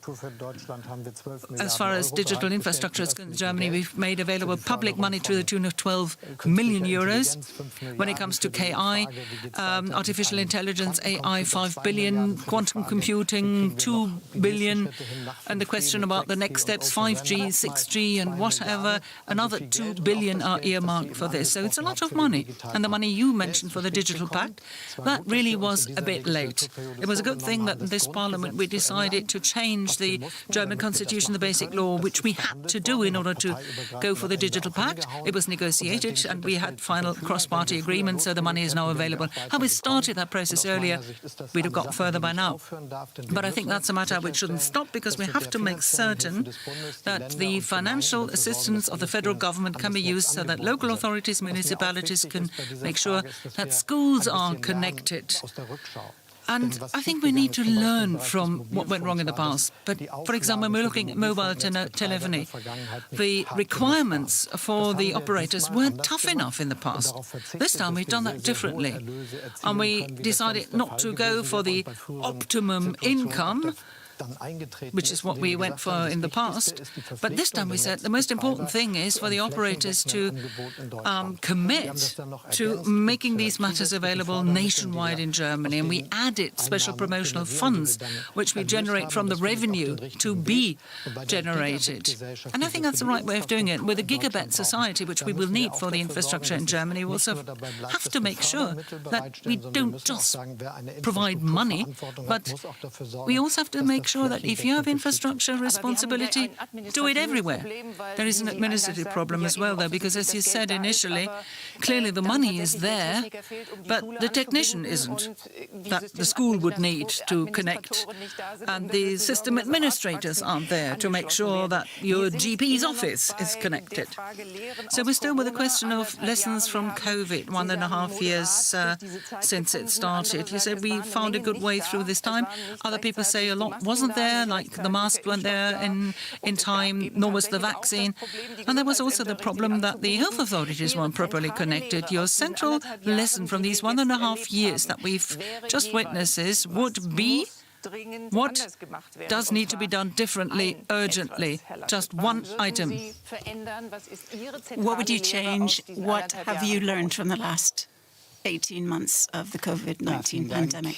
Well, thank you very much for asking me, because that is indeed the real job facing the next German government, drawing conclusions from what we've experienced so far. And the other is European autonomy. that because of a piece of mask that costs a couple of cents, produced somewhere in the world, had to wait for weeks and weeks until we were protected and had to spend enormous sums of money on the world market to buy them. And this PPE and masks, all of this has to be made in Europe itself so that we're autonomous. Ms. Baerbock, your most important lesson that you've drawn from this? Well, end a policy that is making it up as it goes along and doesn't take a precautionary approach. And in the pandemic, in the first few weeks, no one even knew what it was all about and what we were supposed to do. And then it was very clear very quickly that we must work together within Germany and within Europe. And then we should have had a crisis headquarters team in the Chancellor's office that coordinates what we're doing to begin with about getting the healthcare staff that we need and to ensure that our COVID relief measures are carried out efficiently. What are we going to do in terms of European cooperation? And your lesson that we have a crisis team so that we can take political responsibility. Olaf Scholz, well, there's a lot that needs to be said, but in the context of COVID-19, I have to say that our public health agencies have to be in a top state, and we have to improve them very quickly because we don't know when the next major pandemic or challenge is going to affect our public health system, and we have to ensure that it has top digital and quality and top staff as well. Okay, now we're going to look back very briefly at how long everybody spoke. Ms. Baerbock has spoken a bit more, and Mr. Scholz had a bit more time, but now we've changed it. Now, Mr. Laschet, what will be the major challenge facing the next government in terms of coping with climate change? Now, Ms. Baerbock, climate transition is going to be as expensive as German unification. Everyone's agreed. Why is it that we're getting rid of the solidarity tax for the Eastern German countries, and why don't we have a climate tax then? Well, Mr. Laschet wants to get rid of the solidarity levy for Eastern Germany. I don't want that, but I want to help children getting out of poverty. Now, regarding climate protection, this is going to require a great deal of effort for our entire society, but it's also a huge opportunity. And looking at the money, 50 billion a year needs to go into our infrastructure in terms of digitization, but we have to invest in climate as well. We need the grids. We need to expand rail transport, have more wind power and rooftop solar wherever we possibly can, because if we don't do all of this, it's going to cost far, far more. It'll be unaffordable. So a climate solidarity levy, yes or no? And now going to Mr. Laschet. So I think, Mr. Laschet, you said just because there's a new event, we're not going to change our policy. I think you said that in the flood disaster. So how many events do you have to change your policy? Well, the fact is, since the 1990s, we have known about world climate adverse events. For months now, we've known from Fridays for Future that on our streets that something has to be done. We have seen fires and have seen how climate change has caused these extreme events. And it isn't the first time that we're caught out that we have to think about changing our policy. This change is taking place, and I think the priority isn't correct. If this is an issue as important as I think it is, then the order in which we changed things was wrong. First phasing out nuclear power and then phasing out coal-fired power plants. This is now history, but the way we did it wasn't the right way ahead. Because this government has decided to phase out coal-fired power plants compared to what we had before.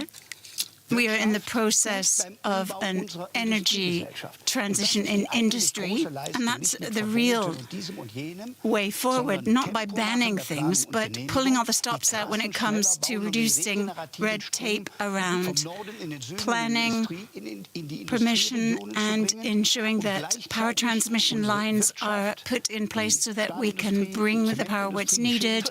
And then, for example, the cement industry and other types of industry jail industry have to be restructured as well. It's a matter of how you achieve transformation. Some would call it a revolution because it's got an enormous dimension that is similar to the amount of money that German unification cost, namely $1 trillion. But staying with your image that you said that, Mr. Laschet, if there is a new kind of effort that we will have to make, like we had with German unification, but to begin with, we'd have empty public coffers, essentially, and we wouldn't have someone like Helmut Kohl to drive it all. So can it be done? I think there's a real willingness in the industry in our country, and I've had many conversations who said they are aiming for carbon neutrality, and the German automotive industry is well on the way to achieving this as well, and I think we have to just let them get down to doing it. I mean, all of the rules and regulations that my competitors want to put in place won't help us get there. There's so much creativity that we have with research. If we really make a breakthrough in storage technologies, we will have solved a lot of problems right there. And you can't just ban things and legalize it all into place. There has to be a dynamism, a conducive environment that means everybody wants to make the world a better place. And do you think with this dynamism you'll be able to say to the people in this country that they're going to have to throw money at the problem? It will get expensive. And whether we're talking housing, transport, or labor, it's going to cost money, and that this decision has been made. If we emit too much carbon, it's going to cost money. In the coalition agreement, you decided this. You also decided it should go faster because the Karlsruhe Constitutional Court forced you to. When are you going to start telling people that life is going to get more expensive if they emit too much carbon? Well, what we're telling people is that they're going to have a better life because they'll have a carbon-neutral life.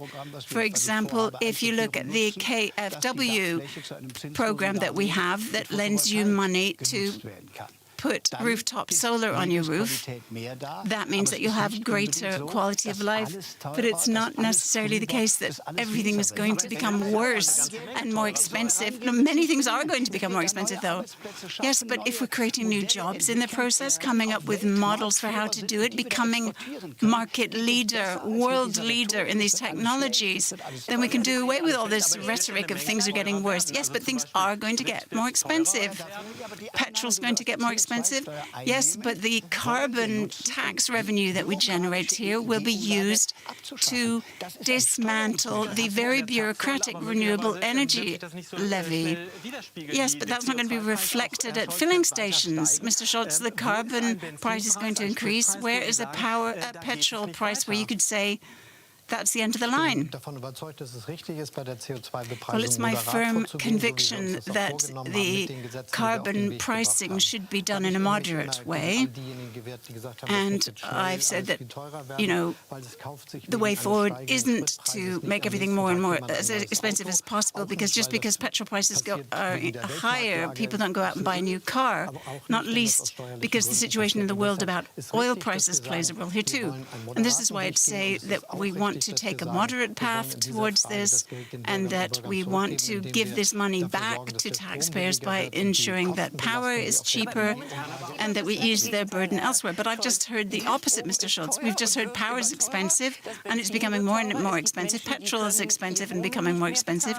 Plenty of people can't pay their housing bills, and there are going to be fights about distribution here in Germany.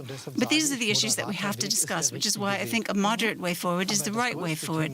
But the biggest issue that we have to come up with here is restructuring industry. And I don't want to have us just pretend it's only something that individual members of the public have to do with. If you think about the fact that we want to be zero carbon in our industry or carbon neutral in 25 years, then we've got a big job ahead of us. For 250 years, we've had industry based on gas, coal, etc., fossil fuels and oil. That means we're going to have to pull all the stops out to make sure this really happens. But if you're saying it's an industrial project, then you're trying to tell people the industry is going to go away and do this. You don't have anything to do with it. I mean, at some point you have to tell the public it's going to cost money. Well, first of all, we have to describe the industrial project, because German trade and industry want this. The chemicals industry, the steel industry, the cement industry, they all know what they want. Automotive industry is the same, as does mechanical engineering. They're all saying we can do it, but instead of coal, gas, oil, very, very quickly we're going to have renewable power available. So the point is to increase our power generation capacity in Germany so that we can meet demand. The chemicals industry, for example, has said 2050 it will need as much power as all of Germany.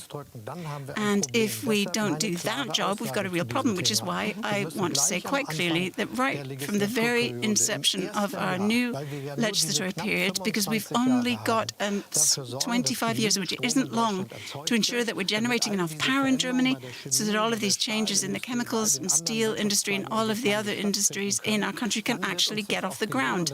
If we do that, our life really will get better and we'll be able to protect the environment. But if we don't, and if we're not prepared to change legislation to make this happen quickly, then it's not going to work. It cannot be the case that a wind turbine has planning permission that takes 6 years. It has to be done in 6 months. We're talking about industry and economic policy here that has to change, and I don't want us to pretend it has to do with what every individual does in their consumer decisions. Of course, that's important, but that's not the main thing. But you also said that it cannot be that planning permission takes so long. Are you going to say that residents can no longer sue against wind turbines being built if they, for example, kill bats or whatever it is? Yeah, but we're talking about offshore wind as well and solar energy as well that we have to expand. And of course, you can sue against these things, but we cannot have the kind of delays that we have now. The planning inspectorate has to change. We have to ensure that our rules to protect the environment and biodiversity have to be changed as well. It has to be faster, and we've made specific proposals for this for a long time. We want to implement them, and let me say it again, if we stay at the pace that we're at now, we are not going to achieve any of these goals, and having a carbon-neutral Germany isn't going to happen, not in time. With all due respect here, I mean, it's wonderful that you are taking on many of our policy points, but if I look at the last 4 years of our coalition in the government, whenever we suggested an acceleration, whenever we suggested doing away with the red tape, it was the SPD in the coalition and the Green Party in the opposition who were against it with a million of different arguments. This is simply not true, Mr. Laschet. No, it is. It is. Let me, whenever we had packages to reduce red tape, it was the SPD and the Green Party who were against it. Mr. Laschet, you are pussyfooting around the issue here. Well, let me finish what I'm saying and then you can say what you want. Now imagine which two parties was it who were absolutely against every rule and regulation that we tried to do away with. And if you don't believe this is the case, and if you're speaking for many of the MPs who are absolutely against it, then that's a very interesting fact. But I don't think it's the case, because for the last 4 years, it's not been like that. Mr. Laschet, at this point, let me say that, you just don't want to admit the truth here. 2 years as the CDU and CSU said we didn't need more power generation. 1 year ago, you said we didn't need more power generation. Even in June, you said Germany didn't need more power generation. So, to sum up, pursuing this approach by the CDU and the CSU would cost Germany jobs and housing, because it wouldn't make it possible for the cement industry, the steel industry, the chemicals industry to modernize the way they want to, because you dragged your feet the whole way. And you must accept this reproach, which is why I think we must change our legislation so that we can rush these things through very, very quickly. There's some very clear proposals put on your desk. These are how legends are made. If everything is different than it's been in the last 4 years, well, that's just very good news. I was involved in the coalition agreement negotiations around energy. Your party was the one who didn't want to do that. But if everybody wants to pull all the stops out and get faster, well, that's wonderful. But one thing that isn't true is that it wasn't a party policy about how much power was required. There was an analysis from the German Ministry of Economy, Prognos, and the Eco Institute in Freiburg that commissioned a study to assess how much power was necessary. And on the basis of this, the Minister of Economics has got a plan. So if you trust research, you have to accept researchers, experts' reports, and then you have to draw the consequences. But maybe I can finish that. Mr. Laschet just said that 2 years ago, 1 year ago, 3 months ago, he said we won't need more electricity and that he was wrong. And I think that's the crucial point. No, I'm not in the government, you are. But you're the person who, together with all your party friends, have missed out on Germany's most urgent modernization task because you didn't want us to tell the steel, cement, chemical and other industries to give them the electricity they need without coal and gas. But I'm sorry, that is not worthy of a Minister of Finance to say that you didn't do anything with the steel sector. I mean, honestly, in the last few years, I probably had more to do with the steel sector, with ThyssenKrupp and others, how we can manage it, more than you did. You don't just have to stand there and say, I mean, come on, we can deal more fairly with each other. You can't say that if I, as the Premier of a state, do everything I can to initiate the transformation of an industrial society. A few weeks ago, with big companies, DAX-listed companies of the state, we sat together, we developed many ideas which we now have to really work out, and which usually fail because of the resistance from your party. I mean, you can't come out of it by saying, I mean, you've forgotten it all, can't remember? I'm telling you, so you do know. This is a subject we are working on, and we are failing because of the bureaucrats in your party. But maybe we should give the floor to Ms. Baerbock this time. Let's give Ms. Baerbock the chance to answer. Well, may I briefly say I do not agree with Mr. Laschet? Yes, that is very clear to us all. Ms. Baerbock's turn now. Maybe she can help us answer two clear and simple questions. First, the Grand Coalition decided on the Climate Protection Act. Does it mean we need to phase out coal before 2038? And second question, 75 euros, that's what you want to return the citizens into what you call a citizen's income. It's basically a petrol receipt. Will that be enough?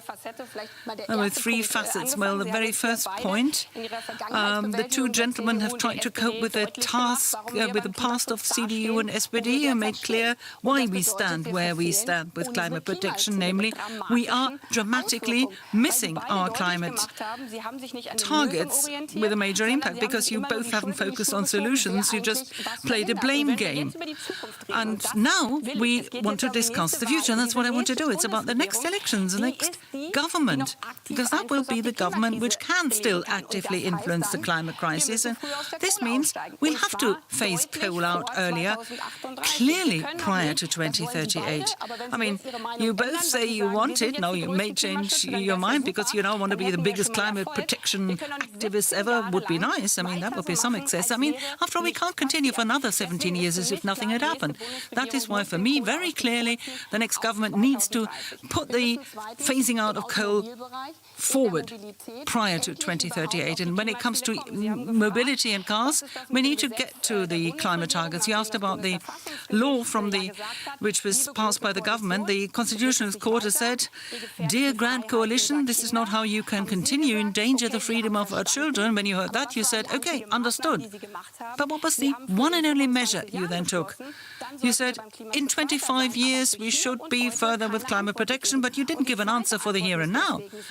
That is why the second answer is we need to get out of the combustion engine fossil fuels. You always say you don't like bans, but every ban is also a driver for innovation. We see that right now with the German car manufacturers.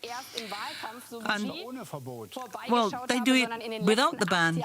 And I haven't just looked at the car sector now, but the last 8 years when I've been active in climate protection policies, and it's been very clear that the future of individual transport is the electric engine. And that is why why from 2030 we must make sure that only zero-emission vehicles will be on our roads by then. And the third point, industry. We don't need, Mr. Scholz, an analysis. Industry says we need a hydrogen infrastructure now. That's why I want us to conclude energy partnerships with other countries so we get the infrastructure in place, and for that we need the money you are not willing to give us. And now for the question whether it's 75 euros. These are all policy jobs. And they're big tasks, right? Very. And they need clear laws. If you don't want them, everything has to be regulated by the CO2 price. I don't want that. It's socially unfair. That's why we suggest that we will signal fossil energy is getting more expensive when filling up, when heating your place of work on where you live. But we give some money, the 75 euros, back to people. But that's only an integral part of it, because the other part is support for people who change their vehicles by raising what people get from switching from the ICE engine to a BEV or a HEV, electric powered vehicle. And when we're looking at heatings, we can't say the tenants have to pay this. That should be paid by somebody else. This was just the right buzzword. We realize that you've been fair with the time allocation. It's amazing. Just for, of course, only looking at the time, it's quite clear. Ms. Baerbock is a little ahead, but only because of this very last statement. We are now moving to the subject of heating and residential accommodation. First, Ms. Baerbock, in our conurbations there's a huge problem. Everybody knows this, the housing problem. We've seen that particularly in the last weekend with big demonstrations in Berlin. The Green Challenger wants to vote to expropriate cooperatives. No, and the Green Challenger doesn't want that, only in Berlin. And Ms. Jarosz has made very clear that we want to avoid expropriation, which we do not want to have. That's why we now have to have a clear regulation on rent control and rent cap, as in Berlin, where people are being driven out of their quarters, their neighborhoods. We want to avoid that. That's why I suggest that at the federal level we make it possible in those cities where rents are skyrocketing, a rent cap can be introduced. I'd like to know what the two gentlemen are thinking about this, because it's exciting. Do you want to phase coal out earlier? Yes, no. Because without that, we won't keep to our targets for climate protection. You just talked about this rent cap, rent ceiling, whatever you wish to call it in Berlin. The effort to introduce this has just failed in the Constitutional Court, but maybe you can introduce it nationwide, Mr. Laschet, Mr. Scholz. What was the question? A rent cap. Might that be a way of making sure that tenants can be relieved and rents can be moderate? Well, the Constitutional Court just ruled that this was not constitutional, which they tried to do in Berlin. More and more is being invested here, but the crucial matter is we need more residential accommodation. We need to build more. We need to build faster. That has to be the objective. But that's a pretty long-term effect, and it won't get the rents down in the short term. If you want to help tenants quickly, there are several mechanisms. I mean, rents can't just go up without any limitations. There are mechanisms which exist even now. But the question is, if you want to encourage people to build, so we have more apartments being built, you can't encourage them by putting so many restrictions on anybody who wishes to engage in building that they put their money elsewhere instead. We have to say to them, look, we do this here. We give you an incentive. Put your money into building. This is where we have no more red tape. This is where we have a simpler building regulations. Just get started, get going and put up the building. Anything else will make it more complex. And I can tell you, it won't help the distressing situation in the big cities. Mr. Scholz? Will that make it faster if you have a rent cap or rent control? I think there are two things we need to tackle at the same time. One is we need to build more apartments. We've made it possible in Germany already. In 1973, we built 800,000 flats in 1 year, and we now want to do 400,000 per year, 100,000 more than now. And among them, there has to be at least 100,000 flats that are social housing. Otherwise, we won't be able to relieve the housing distress in many cities. But apart from that, because all of these measures will take some time, we need to do anything that can help rents, so that the rents won't rise astronomically. So yes, let's limit the way that rents can rise. We have to improve some of the legislative basis for that, and must make sure that we won't have the rents going up and up in the next few years. So with you as the Chancellor, there would be a nationwide rent cap. I would like a moratorium on rents, which would mean a limited rise of rents, more or less commensurate with the inflation rate. Not mushrooming the way it's at the moment. We don't want that. So per day, Mr. Laschet, you talked in favour of building. I mean, obviously it's a clear thought, but every day 72 apartments are no longer social housing apartments, but go into the free market. That's 360,000 a year. It's a process we've been observing for some time. If you would explain the dynamic, how is it possible to get affordable housing, affordable social housing? How can you build that and fast? I mean, everybody would be grateful, including stock exchange. Yes, but that's all part of it. We need more apartment, but we also need more social housing. We've got the programs for that, and these need to be extended, because it's absolutely right what you said. Many of the time limits for social housing are running out, after which they become free market rent. And we do that in North Rhine-Westphalia, but we need to do it all over Germany so that we have a balance and social cohesion which we can guarantee, and in particular in the neighbourhoods in which people live. And the second factor is important as well. We must make it attractive to live in the countryside still, so that not everybody thinks in order to live as good a life, they have to move into the cities, because that helps to overheat the housing markets in the cities. So I'm in favour of making sure that in rural areas we will provide opportunities for people to live a good life, from fast internet access to everything else. I think we have to take a holistic approach on housing to be successful. Social cohesion is something you just mentioned. Mr. Scholz, since 1998, with one interruption, you've always been in government, and the words was always, let's do away with the two-class society in the health sector, but it never happened. Will you now say that the next coalition agreement will definitively have a citizens' income system into which all citizens have to pay? I had it in the last manifesto. We couldn't agree on it in the last coalition negotiations. I think that's fair to say. But I think when we're looking at long-term care, it's very clear how sensible it would be to do that, because the same services are rendered. And you have the statutory health insurance and the private health insurance. If we didn't have that, everybody would have a bit more money. We could make sure that the wages and salaries for the nursing staff and hospital staff would rise. We could make sure that more is on offer, better things are on offer. We could make sure that more people are working in the nursing profession, in the health sector, because imagine they have a huge fluctuation. 7 to 9 years is the normal, the average time that somebody stays in the health sector. After that, they move elsewhere. But will you make that a condition? I just want to know whether it's something which is part of the negotiations for you to be discarded or not, or is it dear to you? It's very dear to me and has been for a long time, so I want a strong mandate so I can push that through. Would you make it a condition? I think everything that's in my manifesto is a condition, and then we'll see how far we get. Brief question to everybody. Would you want to abolish private health insurance, Mr. Laschet? No. Here we differ fundamentally. Fundamentally. I'm actually surprised that, given the experience made elsewhere in Europe, a Minister of Finance can come up with this proposal. The one uniform insurance we have in Europe, namely in Denmark and in the UK, have ended up with a worse health system. And those who can afford it find little detours how they can make sure they organise the best health care for themselves despite this.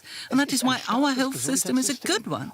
It's a strong healthcare system, and to question it with these ideas of uniform systems is wrong. So that was Armin Laschet's view. Annalena Baerbock, what's your health sector of the future? Well, we have this COVID pandemic where we give everything into the hospitals, and now we can say, no, we can't do it anymore. The healthcare workers say it's not enough to get applause, something has to change, and that is a top priority for the new government, where we'll have to make sure that the statutory health insurance, the public hospitals are strengthened. So we have this system where it is DRGs, diagnosis-related groups, which is a fixed-sum treatment. Sounds horrible, but that's not what we want. We want to have a different system so that beds are available for patients and that the staff don't work until they are too tired. And yes, I want a new system which makes sure that more people actually pay into the system. And the first step would be to make sure that those people currently privately insured can switch to the statutory health insurance, which many people do want to have, because this two-class system means that in rural areas where there are no specialists, if you then call and say, I want an appointment with a dermatologist, say, well, are you privately insured or are you insured with the ESHI? And if you're a private patient, you get an appointment immediately, otherwise you have to wait for months, and I think that's unfair. So you can agree on that, Mr. Scholz and Ms. Baerbock, and then you want to guarantee a 48% guarantee for the pensions in the future. And if we're supposed to guarantee pensions moving forward, it's going to cost a lot more money. And at some point, it's just not affordable. I don't think it's unaffordable. I think it can be paid for, and let me explain it. Now, in the 90s, we listened to many, many experts who told us that none of this is going to work with pension payments. It's not going to work.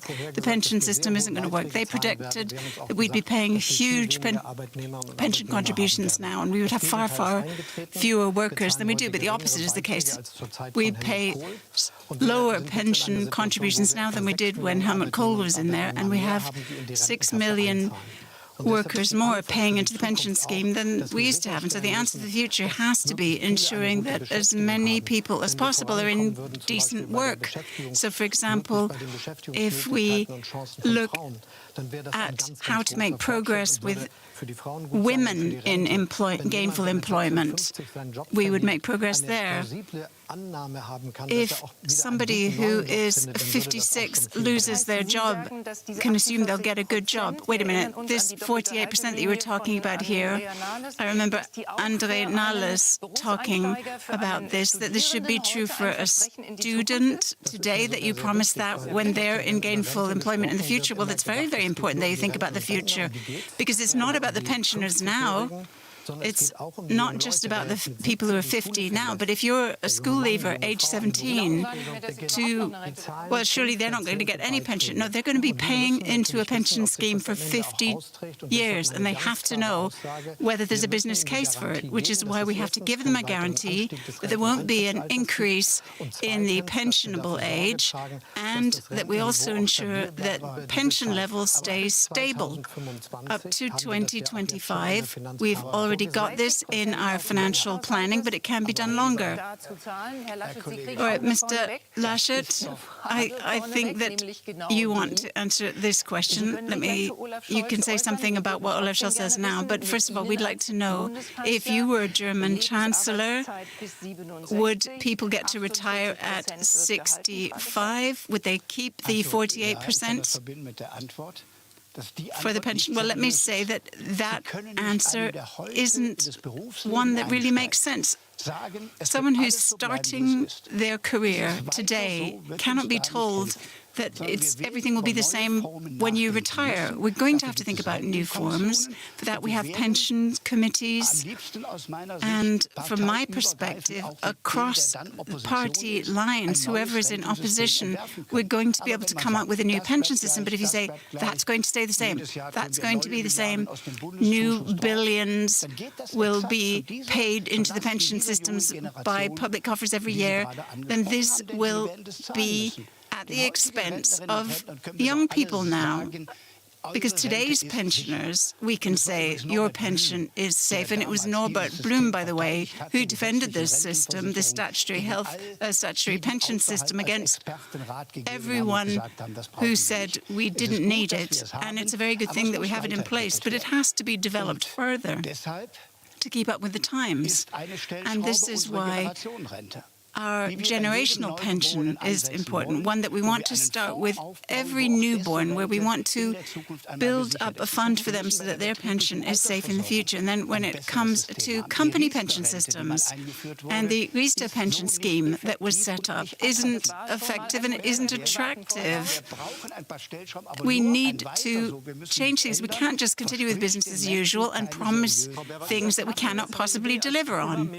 Ms. Baerbock, 26% of the German government budget goes into the pension schemes. Isn't what Mr. Laschet is saying, doesn't that make more sense? Well, Mr. Laschet has presented analyses where we're going to be in 20 years in terms of the climate, in terms of the pension. Now you're saying you're paying in today for what's going to happen in 40 years. But what we have to do is stabilize the pension level, stabilize contribution payments as well, and ensure that pensioners who at the end of the month have to turn over every penny, don't know if they can afford a birthday present for their grandchildren.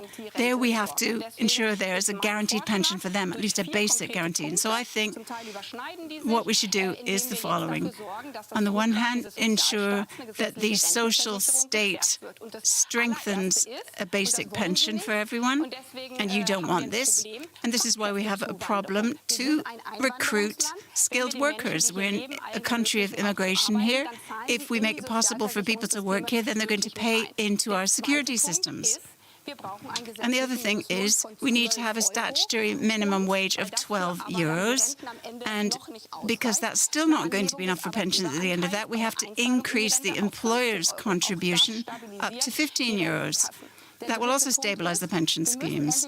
And the other thing is we have to ensure that all of the millions of women who want to work full-time but can't because we haven't got enough childcare for them finally get to work full-time. They will also pay into the pension system. And the last thing, which seems like something you take for granted, self-employed and freelancers should be able to pay into the statutory pension system, and ministers, MPs, people like us as well, so that we can stabilize the statutory pension scheme. Now, you are still okay around how long you've spoken. You're just a few seconds apart, so it's all very fair. But we keep checking that you're not dominating anywhere, so that we ensure that you are all speaking about the same amount of time.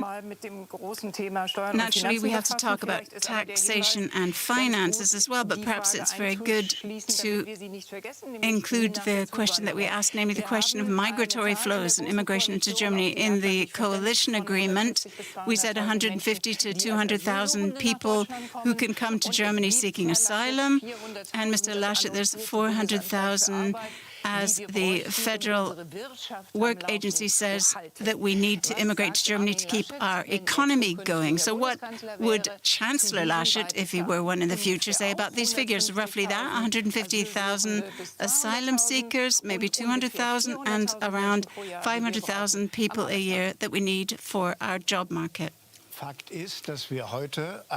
the fact is that we have a modern immigration law now, which is why I'm not entirely sure why you're saying we are against it. We've got such a law in place.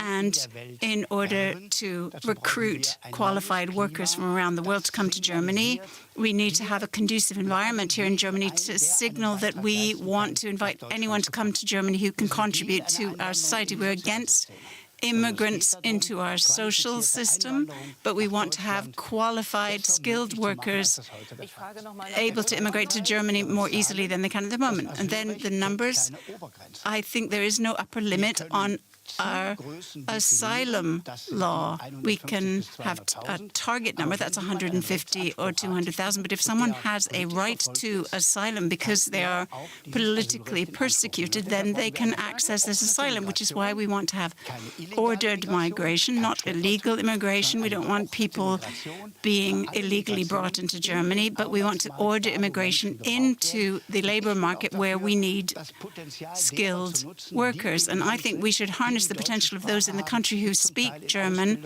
many of whom are being trained, and to use this better. In North Rhine-Westphalia, for example, we have real options for people to stay in Germany if they have the skill sets we need, because everyone has a potential. Now let's talk about taxation and finances. Mr. Laschet, will you promise us that in a Laschet government you will not be raising taxes for anyone? Raising taxes in this phase of our economy is the wrong way forward, because we helped our companies get through the pandemic and we put a lot of money into our relief systems. Now we want to generate new economic growth. Before the pandemic, we learned that if we don't increase tax, the economy gets, or there's more revenue for the government because more people are working, more people pay into the system, more people invest. And that's where we need to continue on from now, which is the fundamental difference between myself and my two competitors. I believe that putting even more burden on our companies through increasing corporation tax, inheritance tax, and all the rest of it isn't the way forward. Why do you believe this cannot be done without increasing taxes? Well, I have to say that the proposals that the Christian Democrats have said that people who earn as much as a German ministry should reduce their taxes. Some have calculated that what's been proposed there for taxpayers like myself and people who earn more than I do, and for companies that earn more, will save 30 billion euros, and that just cannot be financed. We've got 400 billion euros debt that we have taken out to combat the crisis of the pandemic. We've saved jobs, we've saved companies with short-time work compensation, we've saved many, many companies. We spend a great deal of money on our health system, and that's not going to work if the people who earn a lot of money should pay less taxes. It's just not going to pan out. So that means that the companies and the entrepreneurs who you need to achieve this transformation might leave the country. They won't. This is a rumor. And I have to say that we are a company that performs very well in terms of economy. We have real success. For 3 years, we have negotiated on the fact that we need to have a global agreement about minimum taxation for companies. This has come about. In the next few days, this will be concluded, and then we will see that the taxation dumping competition that we've had between nations will end. Companies like the US and Britain are on board. The EU is on board. Japan. There will be 134 states on board with this. And do you believe what Mr. Scholz is saying here? Ms. Baerbock, what, the digital companies and the taxation? Know that if you don't increase taxes, you won't be able to pay for these things, and that you're not going to be driving any entrepreneurs out of the country if you do raise taxes. Well, taxes aren't a means to an end. If everything was wonderful, we could keep things ticking over as they are, but we're experiencing a situation in which the poorest in our country are getting poorer and the richer are getting richer. And in the wake of the pandemic, we must invest big time in schools, hospitals, and in digitalization, and certainly in climate protection. And then the question that arises is that if you really want to do this, and I really do want to do this, because that is what our country is all about, someone has to foot the bill. And there are various different elements to this. One is combating tax evasion, which is why it's important that digital companies are finally properly taxed, and which is why I want to combat money laundering so much and tax fraud. And we have to ease the burden on people who don't have a great deal of money, which is why I think that from 100,000 euros we should slightly increase income tax, and this won't affect companies. So it's simply wrong the way you are setting it out here, that the income tax rate of people with a lot of money should be increased. And I think we have to look at wealth tax to ensure that there's more money for the federal states for education, because you can't go away and say education is crucial, but we're not prepared to pay for it. And I think this is part of honest policy making here. Can I just say that the basic error here is to believe that if you increase the tax burden on industry, that you will generate more tax revenue. And we won't be in international cooperation as well, international competition for corporation tax. This is kind of astounding to hear a finance minister say that, because, of course, companies will go away and think about where they want to invest within the European Union. And if, at that point, we have an incredibly complicated bureaucratic approach and lots of red tape, this will cost jobs in our country. And when it comes to wealth tax, I mean, what do we mean when we say that? Someone has wealth and the tax officer comes along and looks out, you know, how much savings they have, how much they have in stocks. That's straightforward. But what about the picture there? It's hanging on the wall or their desk or whatever it is. And because it's also incredibly complicated, the Constitutional Court here has said this is not doable the way it used to be. Gerhard Schröder's government, for example, did not increase wealth tax because it was so incredibly complicated to have the tax officer go into every single flat and assess the wealth. And now this is being dusted off and brought out of the drawer again. Why do you want to pull it out of the drawer? Well, as Mr. Scholz said, we have to do more for education. We need revenue for the federal states. This tax has been in place for many, many years. In fact, it was there for centuries. Throughout Mr. Kohl's administration, we had wealth tax, and it was possible to do it, so there's no reason not to generate more money for education and for law enforcement. I don't think this is bad for the education. But there is something else important when we're discussing the debate about global tax, which I mentioned. It's something which helps us as a country because there's less pressure on us, and that also leads to something that many countries, which one would never have assumed would do so, are currently thinking of also going the rate of raising taxes of different types, like corporate tax, which we don't want to do in the UK. They're doing various things. They're the Conservative government in the UK, by the way. The US are currently debating with their parliament because President Biden suggested this sort of idea. And if we continue on our good, moderate approach, we can fund the country, but we can't do it by making tax gifts to people who already earn a lot of money. That won't give us the cohesion we need. It won't help us to finance investment into the future. Mr. Scholz, Ms. Baerbock, Mr. Laschet, we are drawing a line now. We're looking at the times you all had. It's pretty close. There is a tiny, tiny advantage, but we won't be able to balance out completely because we're coming to the last statements, the final statements per speakers. The range in the sequence in which you speak was decided by lottery earlier. We will start with a 1-minute presentation by Armin Laschet. Dear viewers, the three of us have just been debating matters for 90 minutes, but it's not about us. It's about you. It's about trust. I trust our country, our workers, employees, employers, unions, researchers, scientists and academics. They can make our country strong. I guarantee you, as a Chancellor, you can trust me, that I will cut down bureaucracy. I won't put a gag on you. I'll let you get on with it. I won't tell you how to think and how to talk and how to live. And in this way, together, we can manage to become a climate-neutral industrial nation, economically strong, a social country and a safe country. That's what the CDU stands for, and that is what I, as Chancellor, would work for. I want to be a Chancellor who is trusted, and for that, I ask you to trust me. Thank you. And the next speaker is Annalena Baerbock. Dear viewers, the choice is yours. Will we create a new beginning which is genuine, or will we be stuck in business as usual?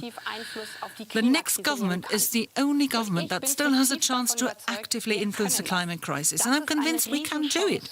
It is a huge opportunity for our country, for a healthy and good life, for a strong economy with safe jobs, for genuine social cohesion. That is the job of our time, the job of my generation. Our children, our grandchildren shouldn't have to ask, why didn't you do anything?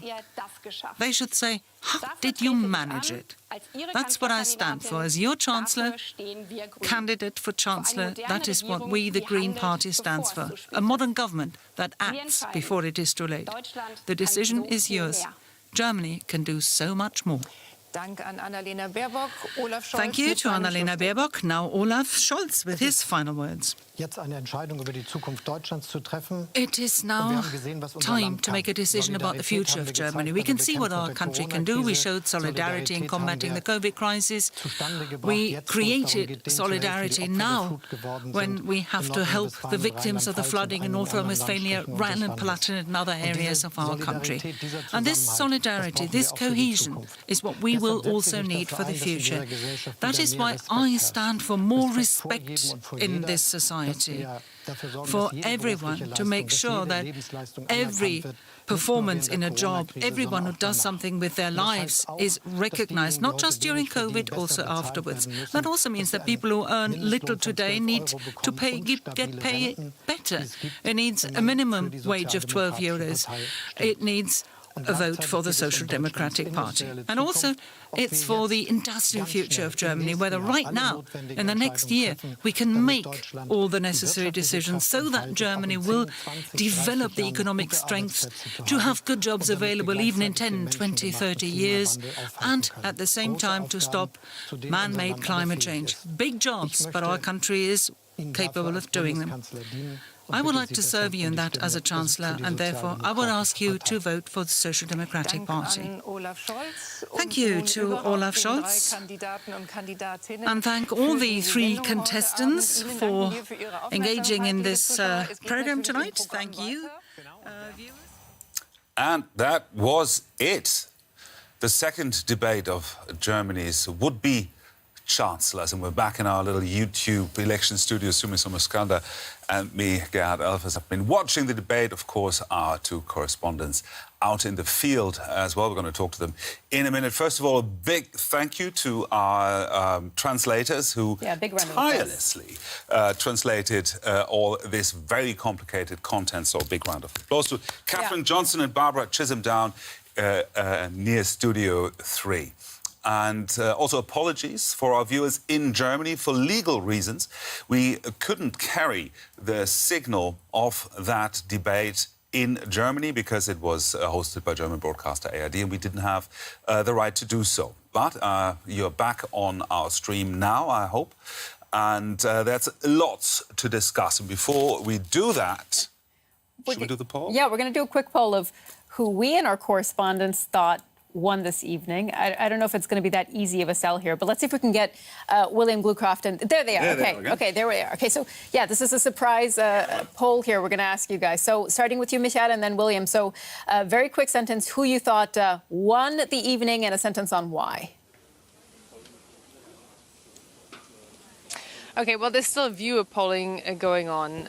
I would say that Olaf Scholz, for my assessment, won, but with a slight lead ahead of Armin Laschet, who clearly is on the attack after seeing that Olaf Scholz seems to be riding high in those opinion polls, with Annalena Baerbock, the Green Chancellor candidate, having scored quite a few content points.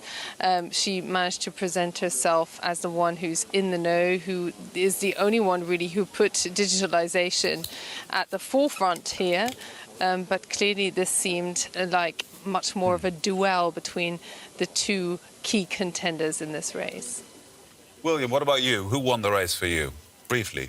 I have to take the easy answer, maybe the cop-out, and follow up with Michel. I think each of the candidates really got done what they came to the debate to do. Laschet really had to come out fighting without sounding patronizing or too aggressive, and make his party proud, so to speak. Scholz, as always, the measured, soft-spoken, technocratic, policy-issued kind of candidate that he's presented himself as, and as Michaela pointed out about Annalena Baerbock, really hitting home with those content issues, especially on climate, on innovation, on digitalization. She has the advantage, of course, of having not been in government, being in the opposition, her party, while Laschet and Scholz's parties, the SPD and the CDU, have been in government for all of these years. So it's a bit, they walk a much finer line when it comes to why haven't things gotten done, or why should we trust you to get things done when you've had all this time to get it done. So Baerbock has that advantage there. One last point, poll show, Spiegel poll, big German news magazine here, said that most German voters have already made up their minds. And of course, with postal ballots possibly playing such a key role in this election this year, many people may have already voted. So there's a question of what role or what impact this debate really could have. Yeah, true. Gerhard? No winner. No winner. I found them all equally convincing. None of the above? None of the equally convincing? Equally, I found them equally. I'm a German voter, yes. And from this performance, I couldn't say, all right, that I've been swayed or I've been somehow convinced that any of them would be good. For me, they're all, I don't know, they're all weak. Which reflect, Gerhard saying exactly reflecting what a lot of polls say about German voters in general, that the people aren't, it's not that Scholz is so popular or one or the other is so good, it's that no one's really that happy with any of them. They didn't get into a fight. They didn't get into a fight. There was a little bit of bickering, which is why I was going to say I actually found that because it did kind of descend into this bickering between Olaf Scholz and Armin Laschet, especially when Armin Laschet was on the attack, that Annalena Baerbock kind of presented this medium and did make those content points that Michaela pointed out earlier. And so for me, she was the one who really stood out in this debate. And I want to mention that we actually polled our viewers, too, who were on the stream. And you guys told us, so of, let's see, 660 people who cast their ballots on who won this debate, 47% said Annalena Baerbock. Then came Olaf Scholz with 35% and Armin Laschet with 17%. So you, our viewers, thought that Annalena Baerbock came out on top here. So that's interesting to know. And I should add to that there was a lot of comments in our stream that people found, especially in comparison to debates in the U.S. setting and the American setting. Michaela and I were in Washington last year covering the election. Will was on this side as well covering it. That this was very tame, very tame stuff indeed. So there certainly are some differences. Well. You could say boring as well. Maybe, Michaela, we could start with you and talk a bit about what the main points were that stood out to you. One of the things that I noticed that we keep hearing is that Armin Laschet and his Conservative bloc keep pointing out this red scare. This concept of if you vote for someone like Olaf Scholz, the Social Democrats, essentially you're going to vote in a far-left bloc into government, that a far-left bloc will be leading Germany. I mean, what do you make of that? How did that come across tonight? Yeah, well, before I get to that, I just want to say German politics in general, and specifically these candidate debates, are still a far cry from the kind of sporting event excitement that we certainly see in the US elections. And I still refuse to see that as a bad thing. Okay, this is not a bad thing necessarily. We just actually witnessed two.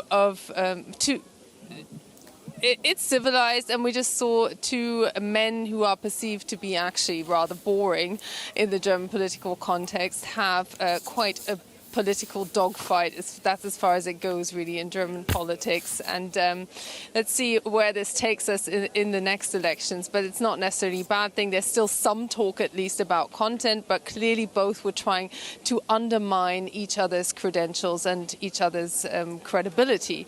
So I think that was really a change in tactic that we saw particularly from Armin Laschet, Angela Merkel's successor, as Conservative Chancellor candidate. And now I completely forgot exactly what your question was, Sue. So you have to ask me again. Well, this topic of whether this red scare that if voters cast their ballots for Olaf Scholz. Well, this is this is not the first time that the Conservative CDU has tried this one. They actually were fairly, well, they got quite a bit of flack of it for having tried it decades ago. This time around, they are exploiting something that Olaf Scholz is bound by. Basically, the Social Democrats decided at a party conference that they would not rule out a coalition with the left. People who know Olaf Scholz, the Social Democrat candidate, say that he would never do such a thing. He would really try everything to avoid going into the coalition with the left, but he just simply can't say it publicly. So that's where this was kind of something that Armin Laschet perceived as a potential home run. So he went for it, and he will keep going at it. This will be a weak spot for those who want to shift from a more conservative camp to the Social Democrats. But talk to people on the streets, they are much more concerned with personality, with credibility, with trust. This is also why Armin Laschet was asking for people's trust.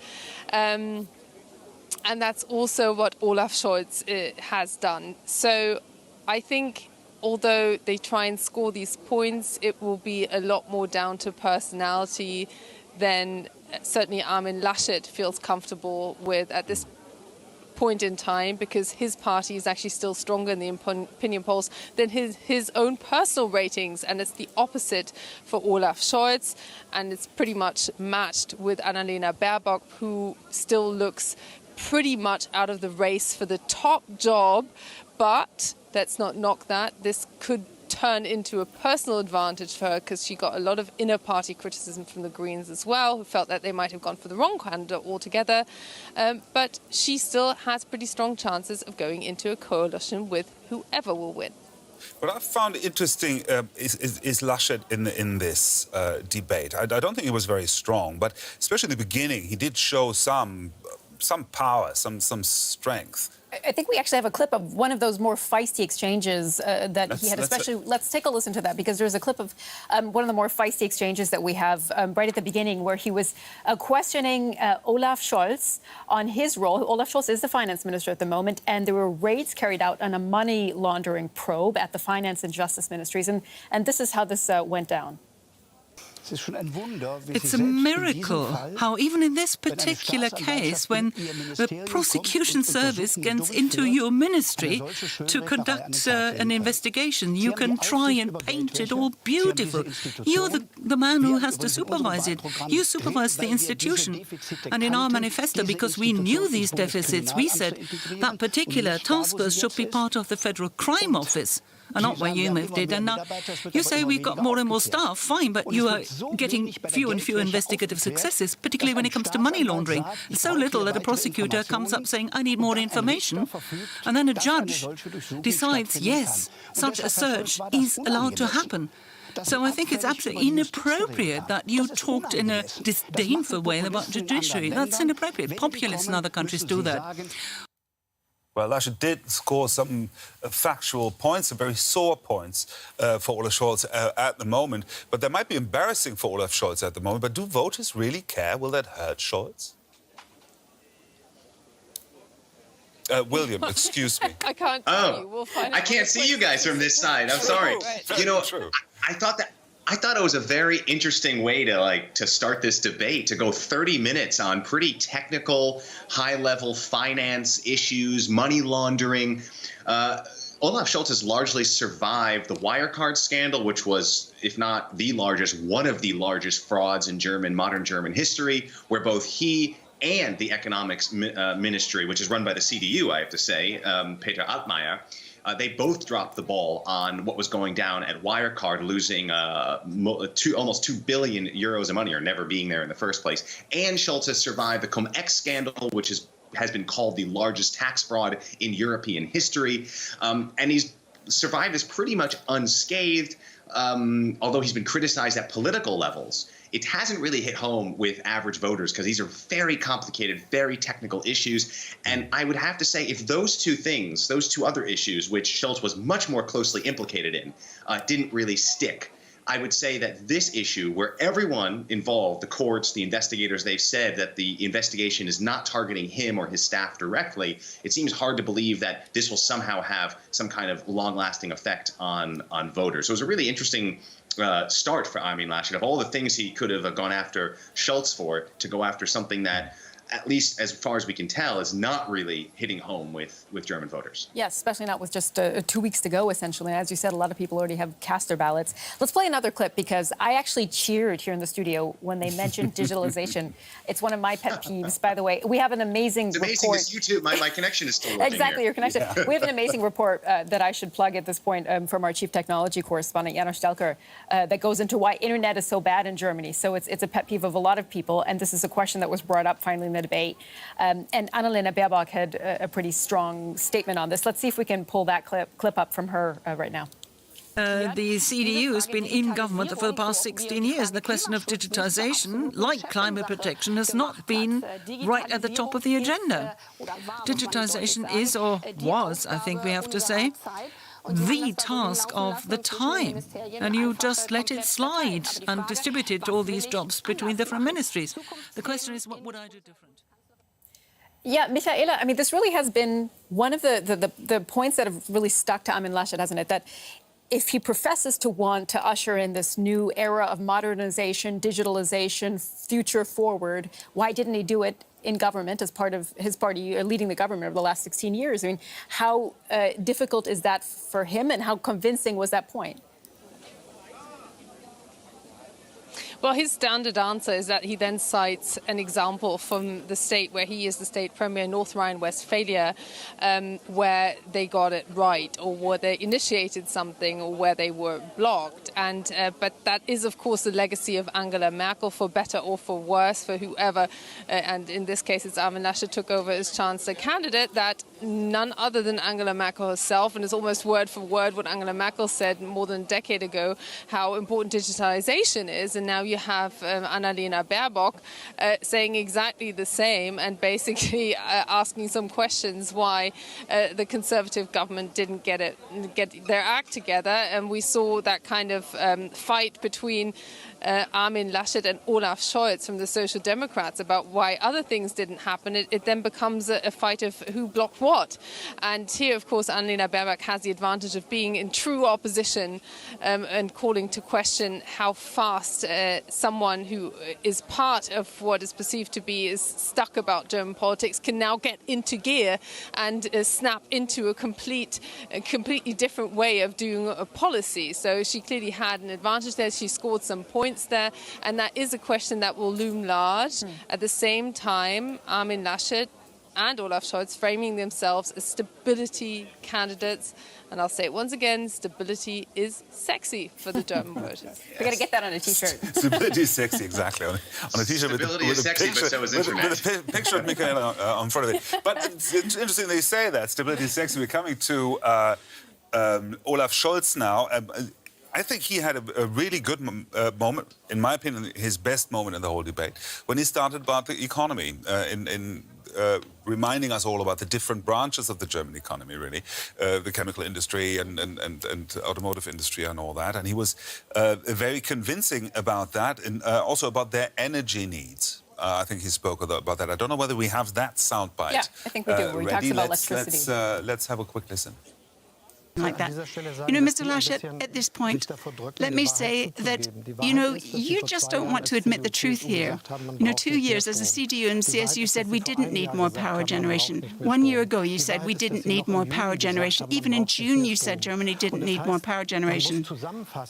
So, to sum up, pursuing this approach by the CDU and the CSU would cost Germany jobs and housing, because it wouldn't make it possible for the cement industry, the steel industry, the chemicals industry to modernize the way they